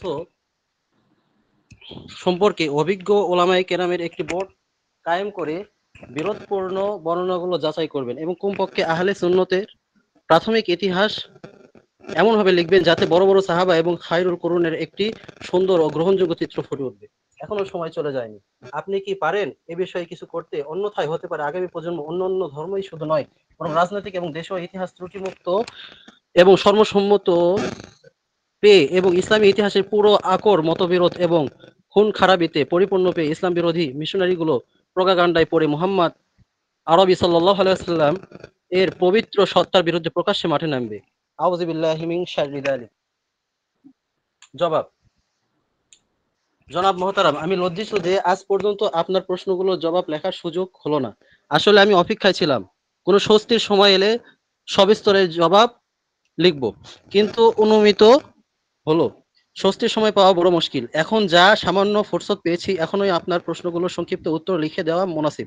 যদি কোনো জবাবে তারপরও কোনো অস্পষ্টতা থেকে যায়, তাহলে আপনি মেহেরবানি করে দ্বিতীয়বার যোগাযোগ করবেন। নিজের অসম্পূর্ণ ইলমের চূড়ান্ত সীমা পর্যন্ত জবাব লিখে দিব। সবার আগে একটি মৌলিক কথা পেশ করছি, তা হলো আমাদের এখানে ইতিহাসের গ্রন্থাবলী যে আকর মজুদ আছে তাতে একই ঘটনার সাথে সংশ্লিষ্ট একাধিক বর্ণনা পাওয়া যায়। ইতিহাসের ক্ষেত্রে যাচাই বাছাইয়ের সেই তরিকা গ্রহণ করা হয়নি যা মুহাদ্দিসগণ হাদিস সংকলনের বেলায় গ্রহণ করেছিলেন। এর ফল হচ্ছে এই, ইতিহাসে এখন সব ধরনের বিবরণ সন্নিবেশিত হয়ে আছে বিশুদ্ধ শুদ্ধ অশুদ্ধ। বাস্তবসম্মত কোনো তাহকিক করতে হলে জরুরি যে সরস নিরস এই বিশাল আকর থেকে শুধু সেই বর্ণনাগুলোর উপর নির্ভর করতে হবে যেগুলো বর্ণনা এবং যুক্তির উভয় মাপকাঠিতে উত্তীর্ণ। যাচাই বাছাইয়ের মূলনীতি সম্পর্কে অবগত কোনো আলেম যদি এই বর্ণনাগুলো উল্লেখিত মূলনীতিগুলো অনুযায়ী ছাড়তে থাকেন তাহলে শক সন্দেহের এক বিশাল অংশ ওখানেই খতম হয়ে যেতে পারে। আসল ঘটনা হচ্ছে হযরত ওসমান রাদিয়াল্লাহু তাআলা আনহু এর শেষ আমলে আব্দুল্লাহ ইবনে সাবা যে ষড়যন্ত্র আন্দোলন শুরু করেছিল তার বড় দুটি মাকসাদ ছিল: এক, সাহাবায়ে কেরামের মর্যাদা ক্ষুণ্ণ করা; দুই, মিথ্যা বিভিন্ন বর্ণনা চালু করা। এজন্য সে বেশুমার গলত সলত ঘটনাবলী সমাজে প্রচার করতে চেষ্টা করে। মুহাদ্দিসিনে কেরামের পূর্ণ সতর্কতা এবং আপ্রাণ চেষ্টার ফল পর রাসূল সাল্লাল্লাহু আলাইহি ওয়াসাল্লাম এর হাদিস সমূহকে এই সাবাই চক্রান্তের প্রভাব থেকে চেষ্টা তদবির করে দুধ দুধ এবং পানি পানি আলাদা করে দিয়েছেন। কিন্তু ইতিহাস শাস্ত্রে সাবধান থাকা সম্ভব হয়নি, বরং একের পর এক বর্ণনা গ্রন্থাদিতে সংযোজন হতে থেকেছে। এগুলো ছিল সম্পূর্ণরূপে সাবাই প্রোপাগান্ডার ফলাফল। তবে সতর্ক ঐতিহাসিকগণ কমপক্ষে এতটুকু কাজ অবশ্যই করেছেন, প্রত্যেক রায়াতের সনদ লিখে দিয়েছেন। এখন প্রকৃত সত্য যাচাইকারীদের জন্য এই পথ খোলা আছে যে তারা রিজাল শাস্ত্রের মাধ্যমে রাওয়ায়াত সমূহ যাচাই করবেন। তারপর যেসব রাওয়ায়াত সম্পর্কে এই কথা সাব্যস্ত হয়ে যাবে যে সেগুলো সাবাই আন্দোলনের কোনো সদস্যের বয়ানকৃত, সাহাবাই কেরামের ব্যাপারে সেগুলোর ওপর আস্থা রাখবে না, কেননা সাহাবাই কেরামের মান মর্যাদা এবং আল্লাহর কাছে নবীদের পর তাদের প্রিয় হওয়ার কোরআন কারীম এবং সুন্নতে রসুল সাল্লাল্লাহু আলাইহি সাল্লাম এর অকাট্য দলিলাদি দ্বারা প্রমাণিত। এজন্য সাবাই প্রোপাগান্ডার উপর কান খাড়া করে কোরআন সুন্নাহর স্পষ্ট বক্তব্যকে সাগরে নিক্ষেপ করা যায় না। মুশাজারাতে সাহাবা তাহকিক করা দুরূহ নয়, বরং নীরব থাকতে হবে।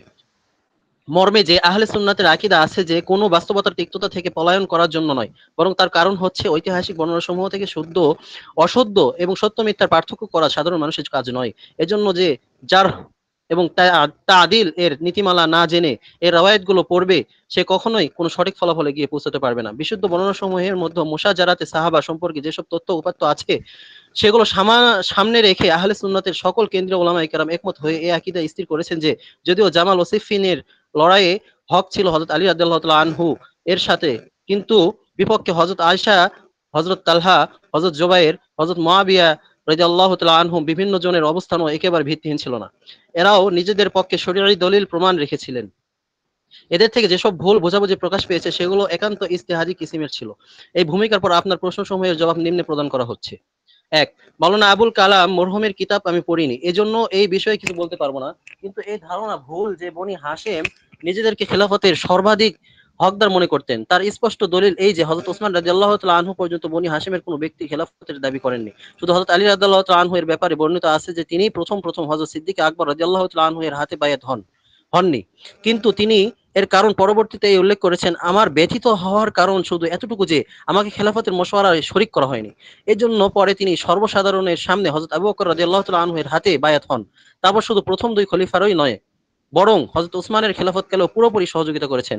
দুই, ইসলাম গ্রহণের পর নিঃসন্দেহে বনি হাশেম এবং বনি উমাইয়ার খানদানি রেশারেশি খতম হয়ে গিয়েছিল। তারপর যে সামান্য রেশারেশি প্রকাশ পেয়েছিল তার কারণ খানদানি তিক্ততা নয়, তা ছিল ভিন্ন কিছু বিষয়। এর স্পষ্ট দলিল এই যে উক্ত রেশারেশি সত্ত্বেও উভয় খানদানের মধ্যে রীতিমতো আত্মীয়তা সৃষ্টি হতো। তিন, একথা গলত যে হযরত আলী রাদিয়াল্লাহু তাআলা আনহু নির্বাচক কমিটি আরোপিত পূর্ববর্তী খলিফাদের আনুগত্যের শর্ত প্রত্যাখ্যান করেছিলেন। আল্লামা তাবারী রাহিমাহুল্লাহ হযরত ওমর রাদিয়াল্লাহু তাআলা আনহু এর ওফাত পরবর্তী সূরার ঘটনা বিস্তারিত উল্লেখ করেছেন। সেখানে সহিহ ও গলত সব ধরনের বর্ণনা তিনি একত্র করেছেন। সেখানে একথা উল্লেখ আছে যে হযরত আব্দুর রহমান যিনি সূরার সর্বসম্মত প্রতিনিধি ছিলেন, তিনি হযরত আলী রাদিয়াল্লাহু তাআলা আনহুকে জিজ্ঞেস করেছিলেন, আলাইকা আহাদুল্লাহি ওয়া মিসাকুহু লা তা'মালান্না বিকিতাবিল্লাহি ওয়া সুন্নতি রাসূলিহি ওয়া সিরাতিল খলিফাতি ফাতাইনি মিন বাদিহি। আল্লাহর পক্ষ থেকে তোমার উপর দাবি যে তুমি আল্লাহর কিতাব, তার রাসূলের সুন্নাত এবং রাসূল পরবর্তী দুই খলিফার জীবন প্রণালী অনুসারে আমল করবে। হযরত আলী রাদিয়াল্লাহু তাআলা আনহু জবাব দেন, আরজু আন আফআলা ওয়া আ'মালা বিমাবলাগি ইলমি ওয়া তাকানি। আমি আশা করছি আমার ইলম এবং সাধ্যমতো এর উপর আমল করব। এরকম বক্তব্য আরো একটি রিওয়ায়াতে উল্লেখ আছে, যা উল্লেখিত গ্রন্থের 301 পৃষ্ঠায় বর্ণিত আছে। তারও সার কথা হচ্ছে হযরত আলী রাদিয়াল্লাহু তাআলা আনহু সাধ্যমতো আনুগত্য করার ওয়াদা করেছিলেন। 4, ইতিহাসে এই বিভ্রান্তি সৃষ্টিকারীও হচ্ছে আব্দুল্লাহ ইবনে সাবা এবং তার অনুসারীরা। অন্যথায় বাস্তব কথা হচ্ছে হযরত ওসমানের কেসাস দাবিকারী সাহাবেরা পূর্ণ দেয়ানতদারির সাথে এই ভাবতেন যে হযরত ওসমানের কেসাস যদি এই মুহূর্তে গ্রহণ করা না হয় তাহলে একদিকে দিনের একটি গুরুত্বপূর্ণ নির্দেশ যার সম্পর্কে কোরআন মাজিদে কয়েকটি আয়াত নাজিল হয়েছে তা কালেমা যুক্ত হবে। অন্যদিকে ফিতনাবাজ লোকদের সাহস বেড়ে যাবে এবং তারা যে খলিফার সাথে ইচ্ছা এমন আচরণ করবে। জামাল যুদ্ধে তো এই কথা স্পষ্ট হয় সামনে এসেছিল যে উভয় পক্ষের মধ্যে লড়াই শুধু সাবাই ফিতনাবাজরা করিয়েছে। হযরত আয়েশা এবং হযরত আলী রাদিয়াল্লাহু তাআলা আনহুমা সন্ধি করতে একমত হয়েছিলেন। রাতে সাবাই ফিতনাবাজরা পরামর্শ করলো, তারা বলতে লাগলো, রাইউন নাসি ফিনা ওয়াল্লাহি ওয়াহিদুন ওয়া ইন ইয়াসতালিহু ওয়া আলিয়ুন ফাআলা দিমাইনা। আমাদের ব্যাপারে এসব লোকেরা সিদ্ধান্ত একটাই, এখন আমাদের সাথে যদি তাদের সন্ধি হয় তা হবে আমাদের রক্তের উপর দিয়ে। আব্দুল্লাহ ইবনে সাবা প্রস্তাব করলো, ইদা ইলতাকান নাসু গাদান ফাংশুবু ফাংশুবুল কিতালা ওয়ালা তুফাররিগু লিন-নাজরি। আগামীকাল এসব লোক একত্র হবে, তখন তোমরা লড়াই শুরু করে দিবে, তাদেরকে ভাববার সুযোগ দেবে না। কাজে সেরকমই হয়েছে, তারা লড়াই উস্কে দিয়েছে, ফলে জামাল যুদ্ধ অনুষ্ঠিত হয়েছে। থাকলো হযরত মুয়াবিয়া রাদিয়াল্লাহু তাআলা আনহু এর বিষয়। যখন হযরত আবু দারদা এবং হযরত আবু উমামা হযরত মুয়াবিয়া রাদিয়াল্লাহু তাআলা আনহুমা এর সাথে কথাবার্তা বলার জন্য গেলেন, তখন হযরত মুয়াবিয়া অত্যন্ত স্পষ্ট ভাষায় বললেন, হযরত আলী আমার চেয়ে উত্তম এবং শ্রেষ্ঠ, তার সাথে আমার বিরোধ শুধু হযরত ওসমানের কেসাস নিয়ে। তিনি যদি হযরত ওসমানের কেসাস নিয়ে ফেলেন, তাহলে শামের অধিবাসীদের মধ্যে সবার আগে আমি তার হাতে বায়াত হব। এরপরে যদি কোনো ব্যক্তি বলে যে হযরত মুয়াবিয়া রাদিয়াল্লাহু তাআলা আনহু এই কথা শুধু বাহানা হিসেবে বলেছিলেন, তাহলে তাকে সন্তুষ্ট করার জন্য হয়তো আর কোনো কথা যথেষ্ট হবে না। 5, আপনার কথা অনেক দূর পর্যন্ত সঠিক। বাস্তব কথা হচ্ছে ইতিহাসে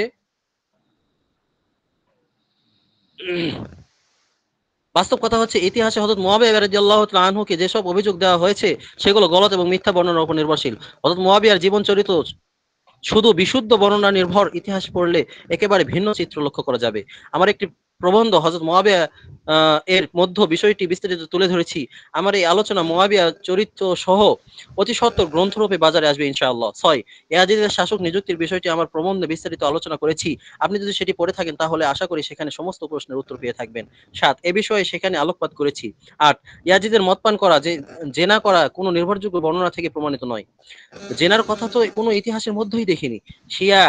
শিয়া রাবি উম্মি ইয়াজিদের মদ পান ইত্যাদি বর্ণনা করেছেন, কিন্তু কোনো নির্ভরযোগ্য গ্রন্থে ওই বর্ণনা উল্লেখ নেই। যদি ইয়াজিদ মদ্যপ হতেন, তাহলে সাহাবায়ে কেরামের এত বড় জামাত তার সাথে কুস্তুনতুনিয়ার লড়াইয়ে অংশ নিতে দিতেন না। ওই যুগের অবস্থা দৃষ্টে প্রবল ধারণা হয় যে কমপক্ষে ইয়াজিদ হযরত মুয়াবিয়ার আমলে শরাব পান করতেন না। তাছাড়া শরঈ দণ্ড প্রয়োগ হতে পারে তখন যখন দুজন লোক শরাব পান করতে দেখে থাকে। এমন কোনো ঘটনা কোনো শিয়া বর্ণনাও পাওয়া যায় না। 9, ইবনে খালদুন শুধু এতটুকু লিখেছিলেন যে হযরত মুয়াবিয়া ওফাতের পরে ইয়াজিদের পাপাচার আত্মপ্রকাশ করেছিল। সেখানে সম্ভবত গানের আসরের কথা উল্লেখ আছে। 10, সে যুগে চিঠিপত্র লেখার বিষয়টি খুব সীমাবদ্ধ পরিসরে চলতো। আপনি সে যুগের এমন কোনো চিঠির উপমা দিতে পারবেন না যেখানে বিস্তারিতভাবে বিষয়টি উল্লেখ করা হয়েছে। সংক্ষিপ্ত চিঠিপত্রে সমস্ত কথা উল্লেখ করা সম্ভব নয়। তারপর কুফাবাসীরা হযরত হুসাইন রাদিয়াল্লাহু তাআলা আনহুকে যে কারণেই ডাকুক না কেন, একজন জোরপূর্বক ক্ষমতা গ্রহণকারী শাসক, তার দৃষ্টিতে যিনি ছিলেন অনুপযুক্ত, তিনি এখনো পুরো ইসলামী দুনিয়ার উপর অধিষ্ঠিত হতে পারেননি। হযরত হুসাইন রাদিয়াল্লাহু তাআলা আনহুর উদ্দেশ্য ছিল তার অগ্রগতি রোধ করা, আর এজন্যই তিনি রওনা হয়েছিলেন। এদিকটাও আমি সেই প্রবন্ধে স্পষ্ট করছি। 11, হযরত হোসেন রাদিয়াল্লাহু তাআলা আনহু এর বের হওয়ার শুরুই মূল্যায়ন আমার প্রবন্ধের মধ্যে উল্লেখ আছে। আশা করি আপনি পড়ে থাকবেন। পুরো খানদান নিয়ে যাওয়া কোনো বিবেচনায় মুনাসিব ছিল সে কথা বলা মুশকিল, কিন্তু যদি হযরত হোসাইনকে মাআযাল্লাহ অমুখলিস সাব্যস্ত করা হয়, তাহলেও এই প্রশ্নটি বাকি থেকে যায়। প্রকৃতপক্ষে হযরত হোসাইন রাদিয়াল্লাহু তাআলা আনহু এর ইখলাস শক সন্দেহের ঊর্ধ্বে। তিনি যা কিছু করেছেন তা আল্লাহর জন্য করেছেন। আজ 1400 বছর পরে তার এক একটি পদক্ষেপের হিকমত ও রহস্য উপলব্ধি করা সম্ভবও নয়, জরুরিও নয়। 12, ইয়াজিদের ব্যাপারে বিশুদ্ধ কথা তাই যেটা আমি লিখে দিয়েছি। আল্লাহর কানুন বদল করার কোনো প্রমাণ অন্তত আমি পাইনি। 13, আমি যেমনটা বলেছি, ইয়াজিদ জোরপূর্বক ক্ষমতা গ্রহণকারী শাসক। শরীয়ত অনুযায়ী তার বিধান হচ্ছে যদি সে পুরো কন্ট্রোল হাসিল করে থাকে তাহলে তার বিরুদ্ধচারণ করা যাবে না, আর যদি অগ্রগতি রোধ করা সম্ভব হয় তাহলে রোধ করার চেষ্টা করতে হবে। হযরত হোসাইন মনে করতেন তাকে রোধ করা সম্ভব, এজন্য তিনি রওনা হয়েছিলেন। আর অন্যান্য সাহাবীদের ধারণা ছিল তার অগ্রগতি রোধ করা সম্ভব নয়, রোধ করতে গেলে অনেক বেশি রক্তপাত হওয়ার সম্ভাবনা আছে। এজন্য তারা নীরব ছিলেন এবং হযরত হোসাইনকে তারা সংকল্প পরিত্যাগ করার পরামর্শ দেন। 13, সরদাদ ও নাদাত আস্ত দরাস্ত ইয়াজিদ এর কোনো যথার্থতা নেই। হযরত হোসাইন প্রথমত মনে করতেন স্বেচ্ছাচারী শাসককে রোধ করা সম্ভব, এজন্য তিনি রওনা হন এবং কুফাবাসীর উপর আস্থা রাখেন। কিন্তু যখন আব্দুল্লাহ ইবনে জিয়াদের লস্করের সাথে মোকাবেলা হলো, তখন কুফিদের প্রতারণার মাত্রা অনুভব করা গেল। তখন তিনি ইয়াকিন করলেন যে কুফাবাসীরা তার সাথে পুরোপুরি গলদ চিত্রে ফুটে উঠেছিল। ফুটিয়ে তুলেছিল। প্রকৃতপক্ষে ইয়াজিদের অগ্রগতি রোধ করা এখন আর সম্ভব নয়। এজন্য তিনি ইয়াজিদের কাছে গিয়ে বায়াত হওয়ার ইচ্ছাও ব্যক্ত করেন, কিন্তু আব্দুল্লাহ ইবনে জিয়াদ তাকে নিঃশর্তভাবে গ্রেফতার করতে চাইলো। এক্ষেত্রে তার মুসলিম ইবনে আকিল রাদিয়াল্লাহু তাআলা এর অসহায় হয়ে শহীদ হওয়ার আশঙ্কা হলো। এর জন্য প্রতিরোধ না করে তার কোনো উপায় থাকলো না। 15, কোনো সন্দেহ নেই যে ইতিহাস অনুসন্ধান করে এভাবে বিন্যস্ত করা জরুরি, কিন্তু আজ আমরা অনেক দূর দিয়ে পথ চলছি, এখানে কাজ অনেক, লোক কম। কোনো ব্যক্তি কি কি কাজ আঞ্জাম দেবে, কোন ব্যক্তি কি কি কাজ আঞ্জাম দেবে, এখন একটি বিস্তারিত গ্রন্থ আমার কলমের অধীনে আছে।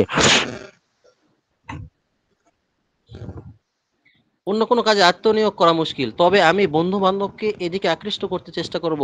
দ্বিতীয়বার ওজর পেশ করছি, কারণ আপনার জবাব দিতে অনেক বিলম্ব হয়েছে। কিন্তু ব্যস্ততার চিত্র হচ্ছে এই পত্রটি কয়েকদিন ধরে কয়েকবার বসে পূর্ণ করলাম। আল্লাহ করুন যেন এটা স্বস্তির কারণ হতে পারে। আমি আল্লাহর শুকর করছি, কারণ আসল আরবি গ্রন্থাদিতে মুশাজারাতে সাহাবা পড়বার আমার সুযোগ হয়েছে।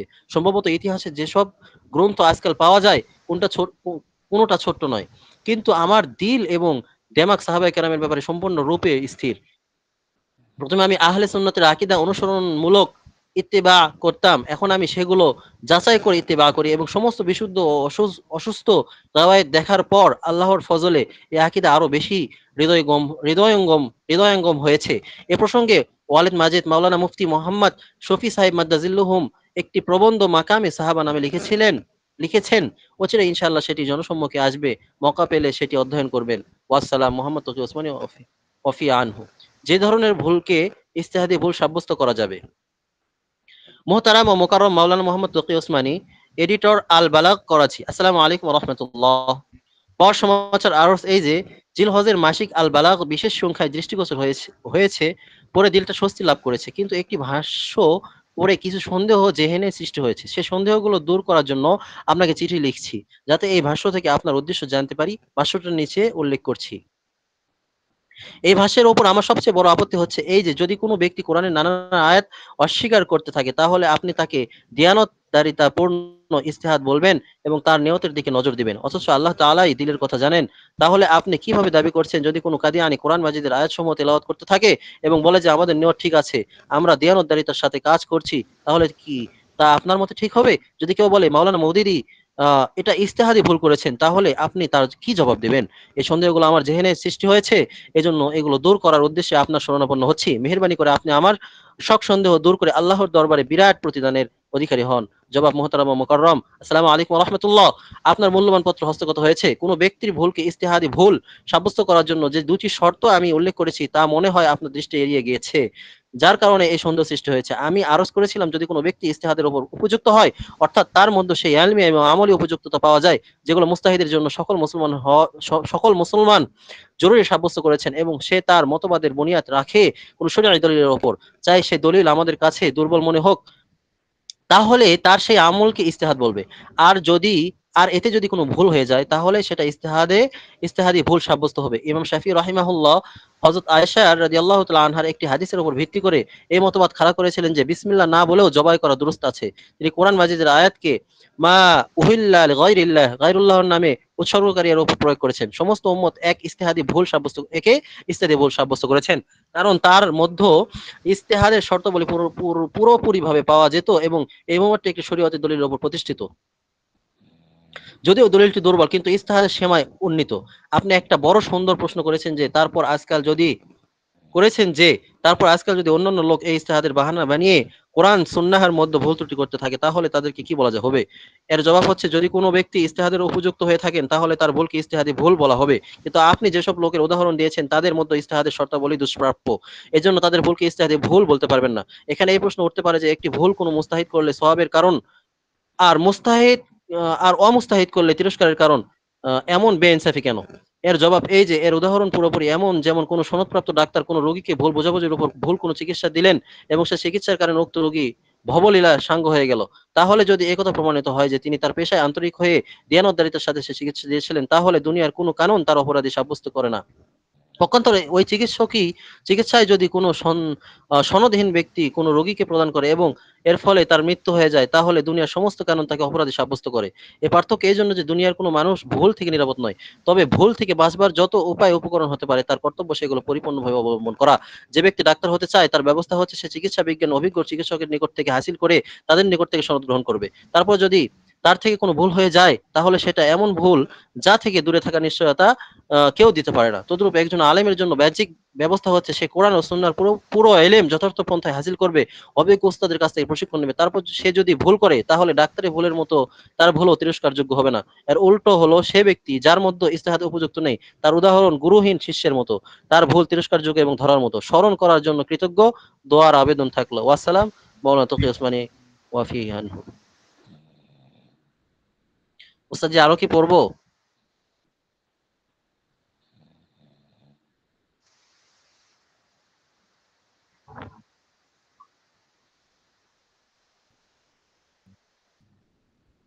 ঠিক আছে উস্তাদ জি।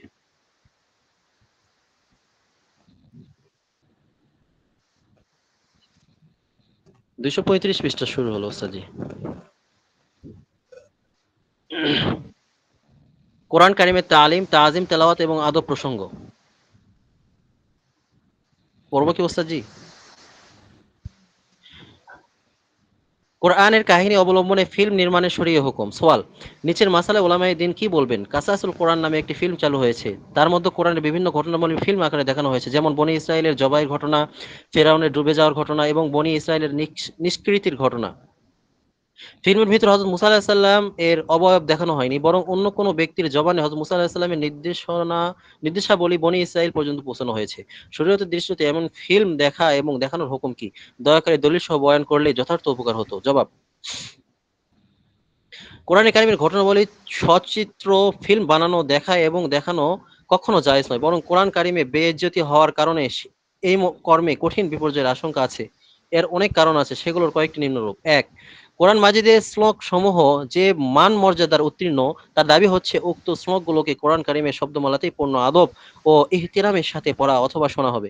এর বিপরীতে চলচ্চিত্রকার এবং অভিনয় শিল্পীদের কোরআনের সমহান ব্যক্তিবর্গ কৃত্রিম ও কাল্পনিক রূপে প্রকাশ করে তাদের মাধ্যমে কোরআন কারিমের বয়ানকৃত ঘটনাবলী কৃত্রিম উপস্থাপনা কোরআন আয়াতের সাথে খেল তামাশা করা নামান্তর।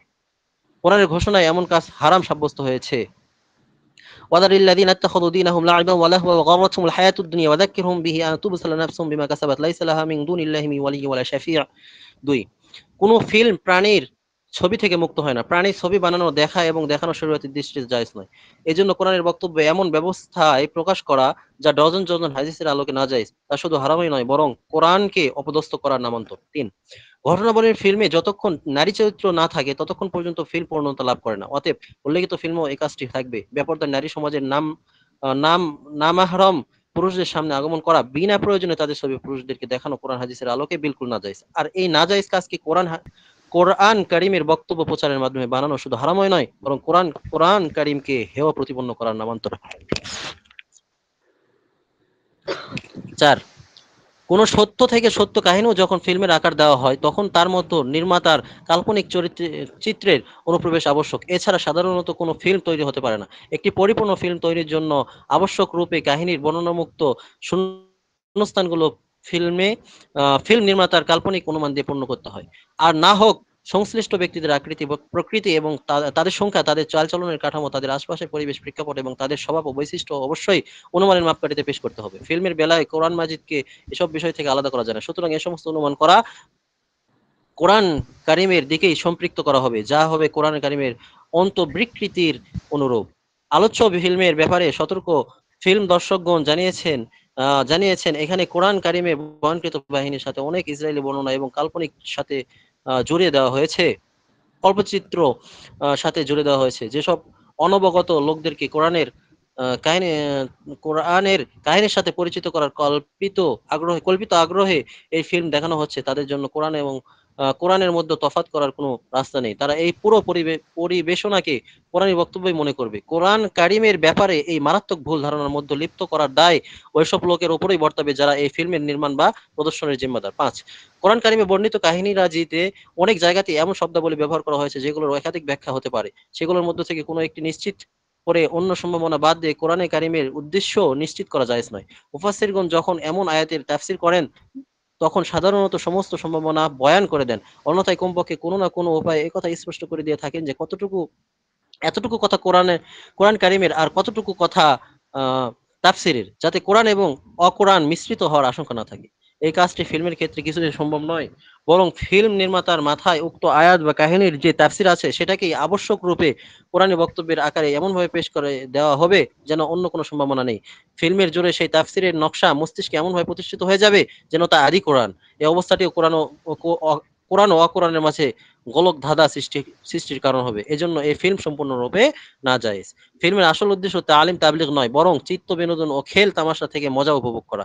এজন্য দর্শকরা চিত্ত বিনোদনের উদ্দেশ্যে এই ফিল্মটি দেখবে, ইলম, শিক্ষা এবং উপদেশ গ্রহণ করার উদ্দেশ্য দেখবে না। এর স্পষ্ট দলিল এই যে যদি কোনো বিষয়গুলো প্রকৃতরূপে ওয়াজ এবং নসিহতের মাধ্যমে বয়ান করা হতো তাহলে এসব লোকজন তাতে শরিক হওয়ার জন্য প্রস্তুত হতো না। খেলতামাশা এবং চিত্ত বিনোদনকে কোরআনের বিষয়বস্তু শোনা এবং শোনানোর মূল উদ্দেশ্য সাব্যস্ত করা কোনোভাবে জায়েজ নয়, বরং এর আসল উদ্দেশ্য শিক্ষা গ্রহণ করা। পরোক্ষভাবে তৃপ্তি ও আনন্দ পাওয়া গেলে তা ভিন্ন কথা, কিন্তু খেলতামাশাকে মূল উদ্দেশ্য সাব্যস্ত করে তাকেই আসল মাকসাদ বানিয়ে নেওয়া কোনো প্রকারই জায়েজ নয়। উল্লেখিত বিষয়গুলোর উপর ভিত্তি করে তাছাড়া আরো অন্যান্য অনিষ্টের কারণে এরকম ফিল্ম নির্মাণ করা, দেখানো সব নাজায়েজ। খুব মজবুতির সাথে মুসলিম সমাজের এগুলো থেকে বিরত থাকা উচিত। হুকুমতেরও দায়িত্ব শুধু এ ধরনের ফিল্ম প্রদর্শনী থেকে বিরত রাখা নয়, বরং আগামীতে এই জাতীয় ফিল্ম প্রকাশের পথ পুরোপুরিভাবে রুদ্ধ করতে হবে। আল্লাহু সুবহানাহু ওয়া আলাম। মাসিকের সময় তেলাওয়াত, কালিমা এবং দরুদ পড়ার হুকুম। সোয়াল: হায়েজের সময় স্ত্রীলোক সূরা বা কালিমা এবং দরুদ ইত্যাদি পড়তে পারবে? জবাব: কোরআনে কারিমের তেলাওয়াত একেবারেই করতে পারবে না। কালিমা, দরুদ ইত্যাদি পড়ায় কোনো অসুবিধা নেই। আল্লাহু আলাম। কোরআনের আয়াত লিখিত খবরের কাগজে মানহানি করা। সোয়াল: মাওলানা ইহতিসামুল হক সাহেব জুমার দিন খবরের কাগজে যে আয়াত লিখে থাকেন সেগুলো দোকানদার আবর্জনার মধ্যে ছুঁড়ে ফেলে থাকে, এমন কাজ কি সঠিক? জবাব: যেসব কাগজে আল্লাহ রসুলের নাম বা কোরআনের আয়াত অথবা হাদিস লেখা বা ছাপা হয় সেগুলো মানহানি করার স্থানে ছুঁড়ে ফেলা দুরূহ নয়। আল্লাহু আলাম। কোরআনের আয়াত লিখিত বই হায়েস অবস্থায় পড়া, স্পর্শ করা এবং তেলাওয়াত ও জিকির আজকার জায়েজ কিনা? সোয়াল: ক, যেসব বই পুস্তকে কালামে পাকের কিছু আয়াত লেখা আছে সেগুলো হায়েসগ্রস্ত স্ত্রীলোকের পক্ষে পড়া এবং স্পর্শ করা কি জায়েজ? আয়াতগুলো বাদ দিয়ে শুধু তরজমা, তাফসীর এবং মতলব পড়া যাবে কি? খ, এমন সময় মুখে কালামে পাক, কালিমা এবং দরুদ শরীফ কি জায়েজ? জবাব: এক্ষেত্রে মূলনীতি হচ্ছে যদি বই পুস্তকের অর্ধেক অথবা তার চেয়ে বেশি অংশ যদি কোরআনের আয়াত থাকে তাহলে হায়েস এবং নেফাস অবস্থায় সেটা স্পর্শ করা জায়েজ নয়। আর যদি পুস্তকের বেশিরভাগ অংশ জুড়ে কোরআন না থাকে তাহলে সেটাকে এমন স্থানে স্পর্শ করা যাবে যেখানে কোরআনের আয়াত লেখা নেই। খ, কোরআনে কারিম তেলাওয়াত করা বিলকুল নাজায়েজ। দোয়া, জিকির, আজকার এবং হাদিস পড়া যেতে পারে। আল্লাহু আ'লামু। সবিনার মাহফিলে লাউড স্পিকারে তেলাওয়াতের জন্য পারিশ্রমিক এবং সেজদায়ে তেলাওয়াত সম্পর্কিত কয়েকটি প্রশ্ন উত্তর। কয়েক বছর থেকে সিলেট অঞ্চলের সবিনার নামে এক বিশেষ ধরনের মজলিস কায়েম হয়ে থাকে, যেগুলো মাগরিব পর থেকে সূর্যোদয়ের ১-২ ঘন্টা পর পর্যন্ত চলতে থাকে। হাজিরানের মজলিসের সংখ্যা এতই কম হয় যে সেখানে কোনো প্রকারই মাইক্রোফোনের প্রয়োজন পড়ে না, কিন্তু এরকম কোনো মজলিসেই হয়তো মাইক্রোফোন মুক্ত থাকে না। হাজিরানের মজলিসের সর্বোচ্চ ১০০ হয়ে থাকে, কেউ নাক ডাকতে থাকে, কেউ ঝিমুতে থাকে, কেউ বাইরে গিয়ে বিড়ি সিগারেট পান করতে থাকে। তার দুর্গন্ধ মজলিসে আসে। আয়োজনকারী বাড়ির অবস্থা থাকে এমন যে সেখানে তনুমন দিয়ে কালামে পাকের তেলাওয়াত শোনার লোক থাকে একেবারে সামান্য। বেশিরভাগ লোক বাড়ির কাজে ব্যস্ত থাকে। বাড়ির শোয়া লোকদের জন্য এই আওয়াজ বিরাট বিপদে পরিণত হয়। ওয়াইজগণ কোরআন তেলাওয়াত চলতে থাকা অবস্থায়ও চা পান করতে থাকেন, পান খেতে থাকেন, কখনো কখনো আপোষে কথাবার্তা চলতে থাকে। কেউ শোয়া, কেউ বসা। মজলিসের ব্যবস্থাপকের পক্ষ থেকে তারা অর্থ পেয়ে থাকেন, কম হলে বেদনাও প্রকাশ করেন, কখনো আগে থেকে তারা টাকার হিসাব চুকিয়ে নেন। বেশিরভাগ ওয়াইজ মাদ্রাসার শিক্ষক। এই আসরগুলোর ধারাবাহিকতা কার্তিক মাস থেকে শুরু হয়ে বৈশাখ মাস পর্যন্ত চলতে থাকে।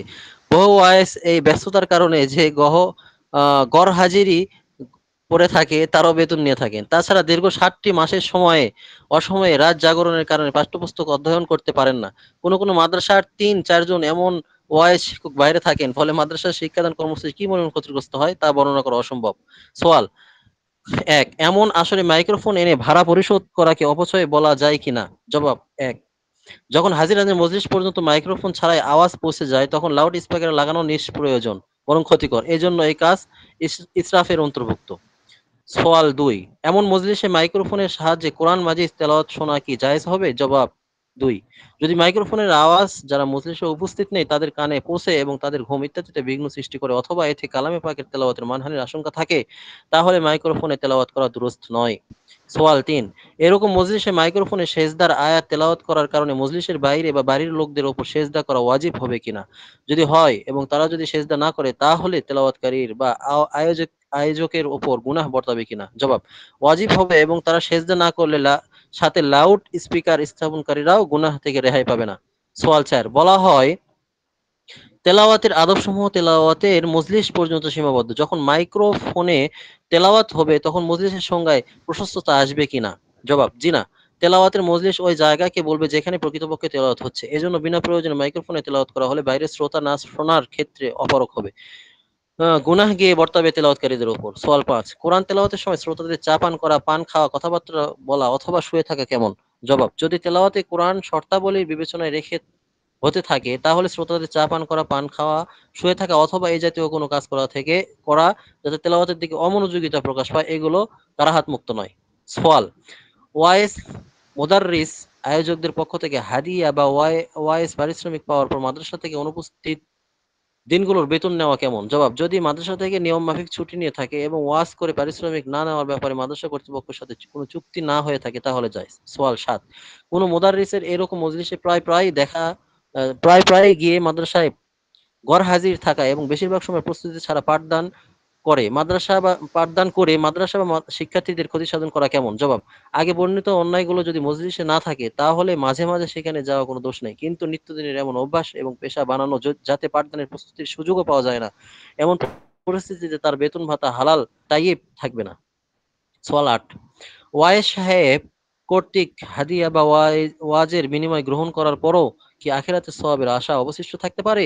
জবাব, ওয়াজ যদি পারিশ্রমিকের উদ্দেশ্য না করা হয়ে থাকে তাহলে আল্লাহর কাছে আশা রাখা উচিত। চাই মাহফিল কর্তৃপক্ষ কিছু হাদিয়া তোহফা দেন দেন না কেন, আল্লাহ সুবহানাহু আলাম। কোরআনের আয়াত সমৃদ্ধ খবরের কাগজের টুকরার মানহানি। সওয়াল, অনেক লোক কোরআনের আয়াত খবরের কাগজে অন্তর্ভুক্ত করে, এই কাজটি কি জায়েজ? এতে কি কোরআনের মানহানি হয় না? জবাব, যে কাগজের ওপর কোরআনের শব্দমালা লেখা হয়েছে তার মানহানি করা জায়েজ নয়। খবরের কাগজে শুধু তর্জমা লেখাই উত্তম। আল্লাহ সুবহানাহু আলাম। হাফস বাদে অন্য কোনো কেরাতে তেলাওয়াত করার হুকুম। সওয়াল, আজকাল কারীদের একটি দল আছে যারা বিভিন্ন প্রকারে কোরআন পড়ে থাকেন। কখনো আরব যুক্ত হরফ আরব বাদ দিয়ে পড়েন, কখনো কখনো দুটি বাক্য আলাদা আলাদা করে পড়েন। কোনো লোককে জিজ্ঞেস করলে তারা বলেছেন এ আরবি ভুল পড়লে নামাজ হয় না। জবাব, এসব কারী সম্ভবত হাফস বাদে অন্য কেরাতে পড়তে থাকেন, কিন্তু আমাদের দেশে নামাজের মধ্যে এবং সাধারণ মাহফিলে হাফস বাদে অন্য কোনো কেরাত পড়তে ফুকাহায়ে কেরাম নিষেধ করেছেন যাতে সর্বসাধারণের মধ্যে দ্বিধা সৃষ্টি না হয়। কারীদের উচিত এভাবে তেলাওয়াত না করা। আল্লাহু আলাম। 7 কেরাত মোতাবেক কোরআন তেলাওয়াত করার হুকুম। সওয়াল, কোরআনে মাজিদ তেলাওয়াত করার তরিকা কয়টি? রমজানে একজন কারি সাহেবের তেলাওয়াত থেকে বুঝতে পারলাম কেরাতের তরিকা বেশ ব্যতিক্রম। যেমন তিনি খারা জবরকে জেরের মতো করে টেনে পড়েছিলেন, যেমন মালিকি ইয়াউমিদ্দিন কে তিনি সম্ভবত মালিকি ইয়াউমিদ্দিন পড়েছিলেন এবং সম্ভবত তিনি মিলিকি ইয়াউমিদ্দিনও পড়ে থাকেন। তাছাড়া মাগজুবি আলাইহিমও ওভাবে পড়েছিলেন। জিজ্ঞেস করলে জানালেন প্রায় 7 থেকে 10টি তরিকা আছে আল্লাহর কালাম তেলাওয়াতের। মনে হয় এরকম তেলাওয়াত হযরত কারি ফাতাহ মোহাম্মদ মানিপথি মাদ্দাজিল্লুহুমও প্রায় করে থাকতেন। জবাব, কোরআন মাজিদ 7 হরফে নাজিল হওয়ার কথা বুখারী, মুসলিম ইত্যাদি সহিহ হাদিস সমূহ দ্বারা প্রমাণিত। হাদিসগুলোর অর্থের দিকে থেকে মুতাওয়াতির পারস্পরিক সনদ সুদৃঢ়। এই 7 হরফ অনুসারে কোরআন কারীম তেলাওয়াতের অনেকগুলি তরিকা অনুমোদিত। সেগুলো অনুসারে কোরআন তেলাওয়াত করা জায়েজ। মালিক ইয়াউমিদ্দিন এর একটি কেরাত মালিক ইয়াউমিদ্দিনও আছে। মিলিক ইয়াউমিদ্দিন কোনো কেরাত নেই। তদ্রূপ আলাইহিমের মধ্যে আলাইহুম পড়ারও কোনো কেরাত অনুযায়ী দুরুস্ত আছে। এই মাসালার পরিপূর্ণ তাহকিকের জন্য অধমের গ্রন্থ উলুমুল কোরআন পড়ুন। আল্লাহু সুবহানাহু আলাম। কোরআন কারীম চুমু দেওয়ার হুকুম। সওয়াল, কোরআন শরীফে চুমু খাওয়া কি জায়েজ? জবাব, জায়েজ। আল্লাহু আলাম। টেপ রেকর্ডে তেলাওয়াত কোরআন শোনার হুকুম। জনাব, আরজ এই যে আমি তাবলিগি জামাতের সাথে জড়িত, সমস্ত আমলে জোরতে চেষ্টা করে থাকি। আলহামদুলিল্লাহ, ওলামায়ে হক ওলামায়ে দেওবন্দের আমি খেদমত গুজার। গত 7-8-2001 তারিখে আঞ্চলিক জোরকে কেন্দ্র করে মার্কাজ রায়ওয়ান্ডায় হাজির হই। সেখানে একজন মোবাল্লিগ বয়ানের মধ্যে বললেন, টেপ রেকর্ড ক্যাসেটে কোরআন শোনা পেশার গান শোনার মতোই। অতিরিক্ত তিনি বললেন, এই ফতুয়া তোকে ওসমানী সাহেব দিয়েছেন। এই আবেদনের মাধ্যমে জানতে চাই, জনাব মহোদয়, যদি এমন ফতুয়া দিয়ে থাকেন তাহলে তার ফটোকপি পাঠিয়ে দেবেন। জবাবি লেফাফা ভিতরে আছে, অন্যথায় পুরো মাস আলা শরীয়তের দৃষ্টিভঙ্গি থেকে বিশ্লেষণ করে দিবেন। জাযাকুমুল্লাহু খাইর। জবাব, মোহতারাম ওয়া মুকাররম, আসসালামু আলাইকুম ওয়া রাহমাতুল্লাহি ওয়া বারাকাতুহু, আস্তাগফিরুল্লাহ।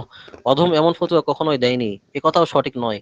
যিনি এ কথা বলে থাকুন তিনি দায়িত্বহীনভাবে আমার দিকে গলত কথা জুড়ে দিয়েছেন। তাকে আমার পত্র দেখিয়ে বলবেন, কোনো কথা কারো দিকে জুড়ে দেওয়ার আগে তাহকিক করে নিতে। ক্যাসেটে কোরআন কারীম শোনা সম্পূর্ণরূপে জায়েজ। একে মাআযাল্লাহ গানের সাথে তুলনা করা আমার মতে মারাত্মক অপরাধ। ওয়াসসালাম। তেলাওয়াতের স্থানে ঘুম আসা। সোয়াল, যখন আমি কোরআনে কারীম তেলাওয়াত করতে বসি তখনই আমার ঘুম চলে আসে। এ বিষয়ে আমাকে কিছু বলুন। জবাব, যদি এমনটা কখনো কখনো হয় তাহলে ঘুম এলে তেলাওয়াত বন্ধ করে দিবেন। কিন্তু যদি সবসময় এমন হয় তাহলে ঘুম তাড়ানোর জন্য কোনো ডাক্তারের সাথে পরামর্শ করে কোনো তদবির গ্রহণ করবেন। আল্লাহু সুবহানাহু ওয়া আলাম। কোরআনে আয়াত লিখিত কাগজপত্রের মানহানির হুকুম। সোয়াল, খবরের কাগজে বিজ্ঞাপনে কোরআনের ভাষ্য এবং হাদিস সমূহ ছাপানো এবং যেগুলোর মানহানি করা কেমন এবং সেগুলোর মানহানি করা কেমন, এগুলো রোধ করার উপায় কি? জবাব, যেসব কাগজে আল্লাহ রসুলের নাম লেখা অথবা ছাপানো আছে সেগুলো অবহেলিত স্থানে রাখা অথবা নিক্ষেপ করা বিলকুল নাজায়েজ। মানুষের উচিত যথাসাধ্য নিজেরা এই কাজ থেকে বিরত থাকবে এবং সাধ্যমতো অন্যদেরকে এ থেকে বিরত রাখবে। যদি সবাই নিজ নিজ দায়িত্ব অনুভব করে এ বিষয়ে গুরুত্ব প্রদান করে তাহলে তা নাজায়েজ কাজের বড় পর্যায়ে প্রতিরোধ করা সম্ভব হবে। আল্লাহু আলাম। কোরআনে কারিমের পুরনো পাতার হুকুম। সোয়াল, কোরআনে কারিম এমন নুসখা যেটা পুরনো হয়ে গেছে এবং তেলাওয়াতের কাজে ব্যবহৃত হয় না, তদ্রূপ পুরানো ছেঁড়া ছেঁকড়া এবং তার বিক্ষিপ্ত পাতা ইসলামী বইসমূহ, পত্র-পত্রিকা যেগুলোর মধ্যে কোরআনে পাকের আয়াত এবং রাসূলুল্লাহ সাল্লাল্লাহু আলাইহি সাল্লামের হাদিস আছে সেগুলোর যাতে মানহানি না হয় এবং সেগুলোর ছায়াও যদি নিরাপদ জায়গায় দাফন বা নদীতে ভাসিয়ে দেওয়া হয় তাহলে কি জ্বালিয়ে দেওয়া জায়েজ হবে? আল্লাহর কিতাবের পর সর্বাধিক বিশুদ্ধ গ্রন্থ সহিহ বুখারীর ২য় খণ্ডের ৭৬৪ পৃষ্ঠা ফাজাইলে কোরআনের পরিচ্ছেদিত হাদিস আছে যে হযরত ওসমান কোরআন জ্বালিয়ে দেওয়ার হুকুম দিয়েছিলেন। শরীয়হ হুকুম শরীয়ী হুকুম কোরআন, হাদিস এবং হানাফি ফিকহার আলোকে সমাধান চাই। জবাব, হানাফি ফুকাহায়ে কেরাম কোরআন কারীমের পুরনো ছেঁড়া পাতা জ্বালানোর বদলে কোনো নিরাপদ স্থানে দাফন করে দেওয়াটাই প্রাধান্য দিয়েছেন। অথবা যদি সেগুলোর লেখা ধুয়ে ফেলা সম্ভব হয় তাহলে হরফগুলো ধুয়ে কোনো কুয়ো বা কোনো টাঙ্কি ইত্যাদির মধ্যে মিশিয়ে দিতে হবে। দাফন করারও উত্তম পন্থা হচ্ছে এই পাতাগুলোর কোনো কাপড়ের মধ্যে পেঁচিয়ে দাফন করবে। এই দুটি কাজ সম্ভব না হলে পাতাগুলো কোনো নদী, সাগর বা কুয়োর মধ্যে ছিঁড়ে দিবে। কোনো আলেম হযরত ওসমান রাদিয়াল্লাহু তাআলা আনহু এর আমল দলিল হিসেবে পেশ করে কোরআনে কারীমের পুরনো ছেঁড়া পাতাসমূহ জ্বালিয়ে দেওয়ার অনুমতিও দিয়েছেন। কিন্তু অন্য আলেমগণ ব্যাখ্যা করেছেন যে তিনি যেসব কপি জ্বালিয়ে দিয়েছেন সেগুলো সলিড কোরআন ছিল না, বরং সেগুলোতে তাফসীরও যুক্ত ছিল। যদি সেগুলো খালেছ কোরআন হতো তাহলে সেগুলো জ্বালাতেন না। মোল্লা আলী কারী রাহিমাহুল্লাহ যেমন লিখেছেন। আচ্ছা। সার কথা হচ্ছে সাবধানতার দাবি হচ্ছে এমন পাতাগুলো না জ্বালিয়ে দাফন করে দেওয়া। কিন্তু যেহেতু কোনো আলেম জ্বালানোর অনুমতি দিয়েছেন এবং তার দলিলও আছে এজন্য কেউ জ্বালিয়ে দিলে তাকে হারাম বলাও মুশকিল। আল্লাহ সুবহানাহু ওয়া তাআলা। তেলাওয়াত শ্রবণকালে কারি সাহেবের খোশ এলহানের দিকে নজর দেওয়া এবং একশ্বাসে কয়েক আয়াত পড়াকে মর্যাদার বিষয় মনে করা। সোয়াল, আজকাল করাচিতে কেরাতের বিভিন্ন মাহফিল হচ্ছে যেগুলোতে বিদেশি কারি সাহেবরাও এসে থাকেন।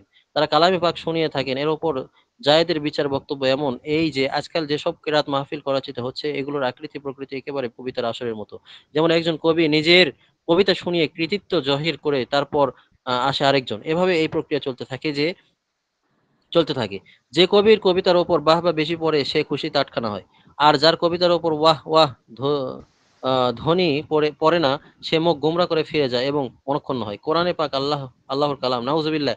একে কি এই পর্যায়ে আনা ঠিক যে লোকজন যার কৃতিত্ব জহির করবে এবং মাইকের সামনে এসে গলাবাজি করবে? যে কারি সাহেবের আওয়াজ সুন্দর তার উপর মানুষজন মাতলামি করবে, আর যে সাদাসিধে তেলাওয়াত করবে তার ক্ষেত্রে লোকজন মুখ কালো করবে এবং অমনোযোগিতা প্রকাশ করবে। এটা কি কোরআনের মানহানি নয়? আগ্রহ থাকলে জুমার দিন মসজিদে কোনো কারি সাহেবকে সুযোগ দেওয়া যাক এবং লোকজন শুনুক, তাহলে তো কোরআন এবং কারি উভয়ের ইজ্জত রক্ষা পায়। এই ধরনের প্রতিযোগিতায় লোকজন মুসলমান হওয়ার কারণে মূলত কোরআনকে কিছু বলে না, কিন্তু এমন প্রভাব প্রতিক্রিয়া দ্বারা কোরআন মাজিদের আজমতে ঘা লাগে, যা একজন অনুভূতিশীল মুসলমানের জন্য বেদনাদায়ক। এরকম ব্যাখ্যার কারণে মজলিসের অনেক লোক বিগড়ে গেছেন। তারা বলে বেড়াচ্ছেন এই মন্তব্যের কোনো যথার্থতা নেই, এগুলো হচ্ছে মূর্খতা, এভাবে কেরাত মাহফিলের বিরোধিতা করা হচ্ছে ইত্যাদি। শরিয়া হুকুম কি? জবাব, কোরআনে কারিম তেলাওয়াত করা এবং তা শ্রবণ করা সওয়াবের কাজ। তবে এক্ষেত্রে শুধু কারি সাহেবের খোশ এলহানের প্রতি নজর রাখা দুরূস্ত নয়। আবার একশ্বাসে কয়েক আয়াত পড়ার বিষয়টি শ্রেষ্ঠত্বের মাপকাঠি সাব্যস্ত করাও দুরূস্ত নয়। আসল দৃষ্টি থাকতে হবে কোরআনের বক্তব্যের দিকে। যারা বোঝে না তারা কোরআনে কারিমের বিশুদ্ধ উচ্চারণ কিভাবে হয় সেই লক্ষ্য রাখবে। আল্লাহ সুবহানাহু ওয়া তাআলা। নিঃসন্দেহে বাহবা এবং প্রশংসা প্রাপ্তির জন্য তেলাওয়াত করা শক্তভাবে নিষিদ্ধ। এই নিয়তে তেলাওয়াতকারী এবং বাহ বা দানকারীদের ব্যাপারে রাসূলুল্লাহ সাল্লাল্লাহু আলাইহি সাল্লাম বলেছেন, এদের অন্তর ফিতনায় পড়ে থাকবে। কোরআন শরীফকে কানের খোরাক বানানোই বেয়াদবি। নিয়তের অবস্থা আল্লাহ খুব ভালো জানেন। সবাই নিজ নিজ নিয়তের খোঁজ নেবেন। কোরআনে কারীম বিনা ওজুতে স্পর্শ করার হুকুম। সওয়াল: কোন আদালতে বিবাদী দল এবং তাদের সাথে আসা লোকজন অফিসারের সামনাসামনি কোরআন শরীফের উপর হাত রেখে বক্তব্য প্রদান করে, এই কাজটি আমাদের দিনে ইসলামে কি জায়েজ জায়েজ নাকি না জায়েজ? তখন তো তাদের অজু থাকে না। কোরআন শরীফ হাতে নিয়ে বক্তব্য দেওয়া এবং বিনা অজুতে কোরআন শরীফের উপর হাত লাগানো কি জায়েজ? জবাব: কোরআন শরীফ বিনা অজুতে স্পর্শ করা সম্পূর্ণরূপে না জায়েজ। কোরআন সহিহ হলফ করার বিষয়ে যে কথা জিজ্ঞেস করা হয়েছে, যতক্ষণ পর্যন্ত পূর্ণ ও বিস্তারিত জানা না যাবে ততক্ষণ পর্যন্ত তার হুকুম বাতানো যাবে না। আল্লাহ সুবহানাহু ওয়া তাআলা। রোজা সম্পর্কে কোরআনের আয়াত। রমজান মাসে সংঘটিত গুরুত্বপূর্ণ ঘটনাবলী। হুজুর আকদাস সাল্লাল্লাহু আলাইহি ওয়াসাল্লাম এর জিবরাইল আলাইহিস সালামের সাথে কোরআন দোহরানো। সোয়াল: হে ঈমানদারগণ, সোয়াল ১: হে ঈমানদারগণ, তোমাদের উপর রোজা ফরজ করা হয়েছে যেমন পূর্ববর্তী উম্মতগণের উপর ফরজ করা হয়েছিল। এ বিষয়ে কোরআনে কারিমের আয়াত কোনটি? ২: রমজান মাসে বহু ঘটনা সংঘটিত হয়েছে, সেগুলোর মধ্য থেকে কয়েকটি ঘটনা লিখুন। ৩: রমজান মাসে প্রতিদিন হুজুর আকদাস সাল্লাল্লাহু আলাইহি ওয়াসাল্লাম এর খেদমতে হযরত জিবরাইল আলাইহিস সালামের আগমন ঘটতো। এর উদ্দেশ্য কি ছিল? জবাব ১: সে আয়াতটি হচ্ছে, ইয়া আইয়ুহাল্লাযীনা আমানু কুতিবা আলাইকুমুস সিয়ামু কামা কুতিবা আলাল লাযীনা মিন ক্বাবলিকুম লাআল্লাকুম তাত্তাকুন।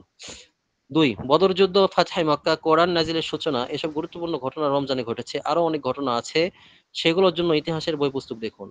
৩: হযরত আকদাস সাল্লাল্লাহু আলাইহি ওয়াসাল্লামের সাথে কোরআনে কারিমের দাওয়াত করতেন। আল্লাহ সুবহানাহু ওয়া তাআলা। কোরআন না পড়া লোকের জন্য কোরআনের শব্দমালার উপর দিয়ে আঙ্গুল ফিরানোর হুকুম। সওয়াল: আমাদের প্রদেশ পাঞ্জাবের ভাওয়ালপুর এলাকায় এক মৌলভী সাহেবের ওয়াজের মধ্যে বললেন, যাদের সুযোগ নেই, যেমন কিষান, মজুর, কেওয়া মানুষ, ব্যবসায়ী, সওদাগর বা শ্রমজীবী মানুষ, এরা সকালবেলা কোরআন মাজিদ খুলে ১-২ পারা শুরু থেকে শেষ পর্যন্ত প্রতি লাইনে লাইনে আঙ্গুল ফিরাবে এবং এভাবে কোরআন মাজিদ খতম করবে। আলেম কারি সাহেবের যে সওয়াব হয়, এর সওয়াব তার দ্বিগুণ হবে। হাদিস শরীফের সকল কিতাবে এই হাদিস আছে। হাদিসের যে কিতাবই দেখবে তার মধ্যে এই হাদিস থাকবে। এখন গজব নেমে এসেছে যে বিষয়টি আমাদের এলাকায় ব্যাপক আকার ধারণ করেছে। অধিকাংশ নারী পুরুষ কোরআন মাজিদ পড়া ছেড়ে দিয়েছে।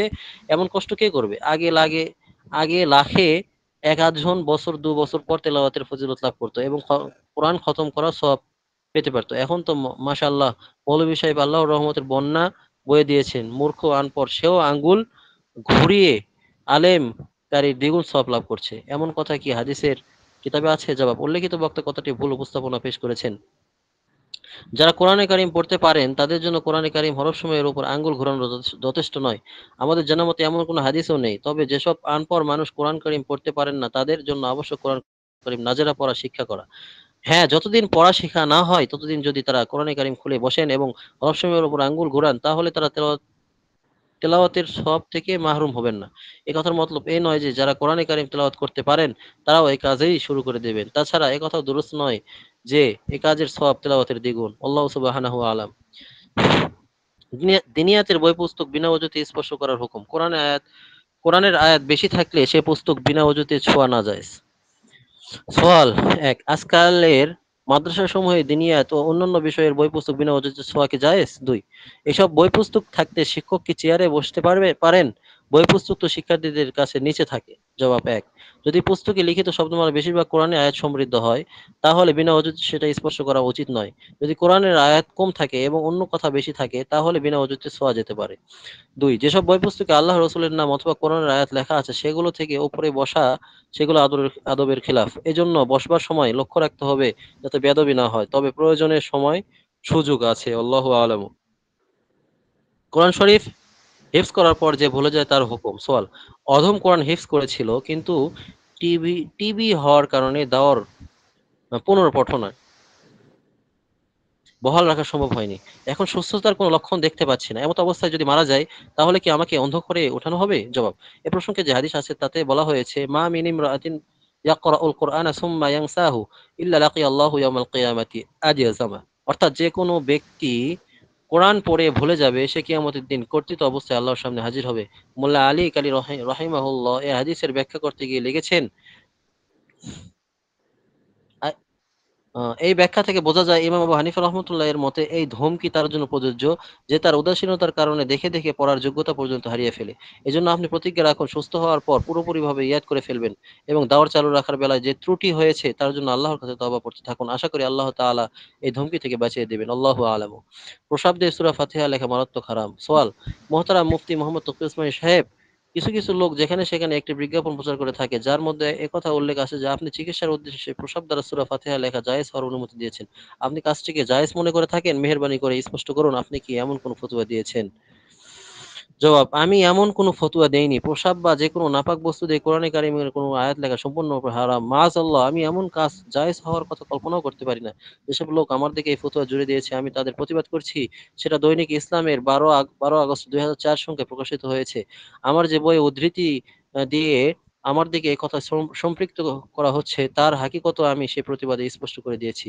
এরপরও যারা ওই ফতোয়া আমার দিকে সম্পৃক্ত করে চলছে তাদের উচিত আল্লাহ এবং কারো ওপর অপবাদ আরবকে ভয় করা। আল্লাহ সুবহানাহু ওয়া আলাম। ওস্তাদ জি আর কি পড়বো?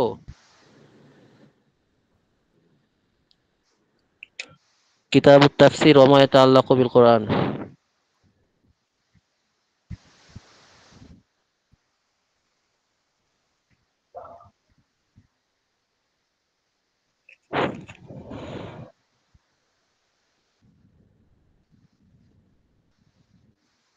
ষাট পৃষ্ঠা, ২৬০ পৃষ্ঠা, জি।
লাভবাহিক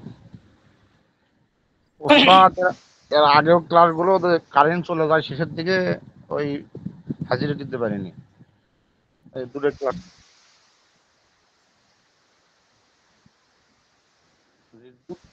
দুটো হাজিরা ছুটে গেছে আমার।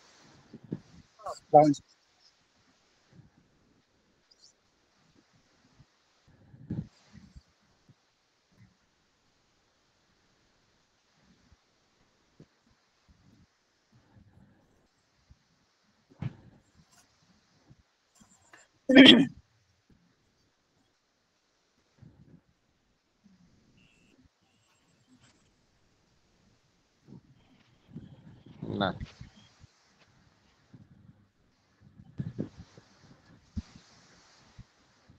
লাব্বাইক ওস্তাদ জি আছি।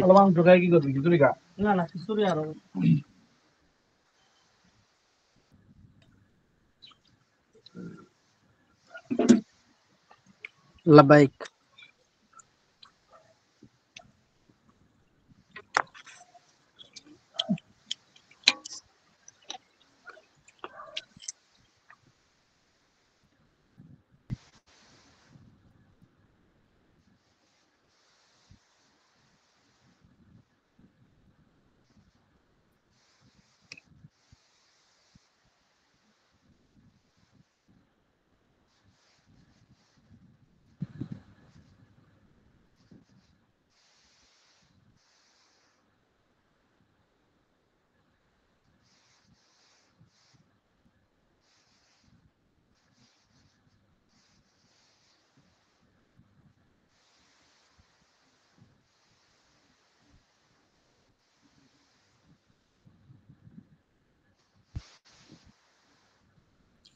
লাভবাহিক ওস্তাদ জি।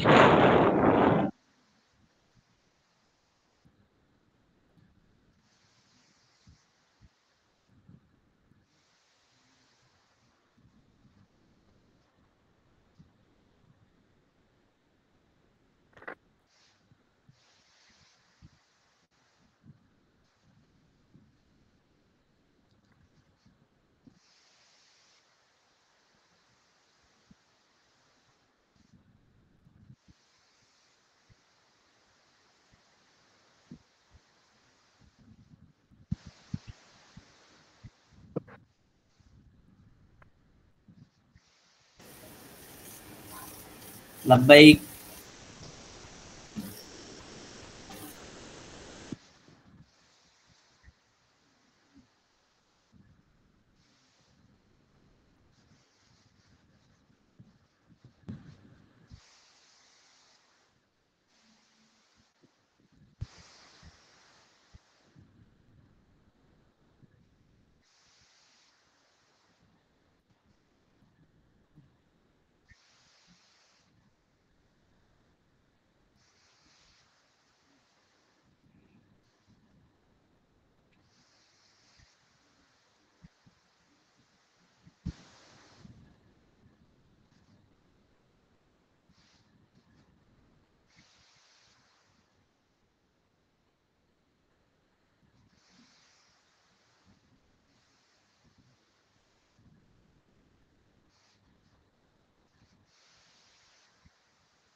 ওয়ালাইকুম আসসালাম রহমতুল্লাহ বরকাত।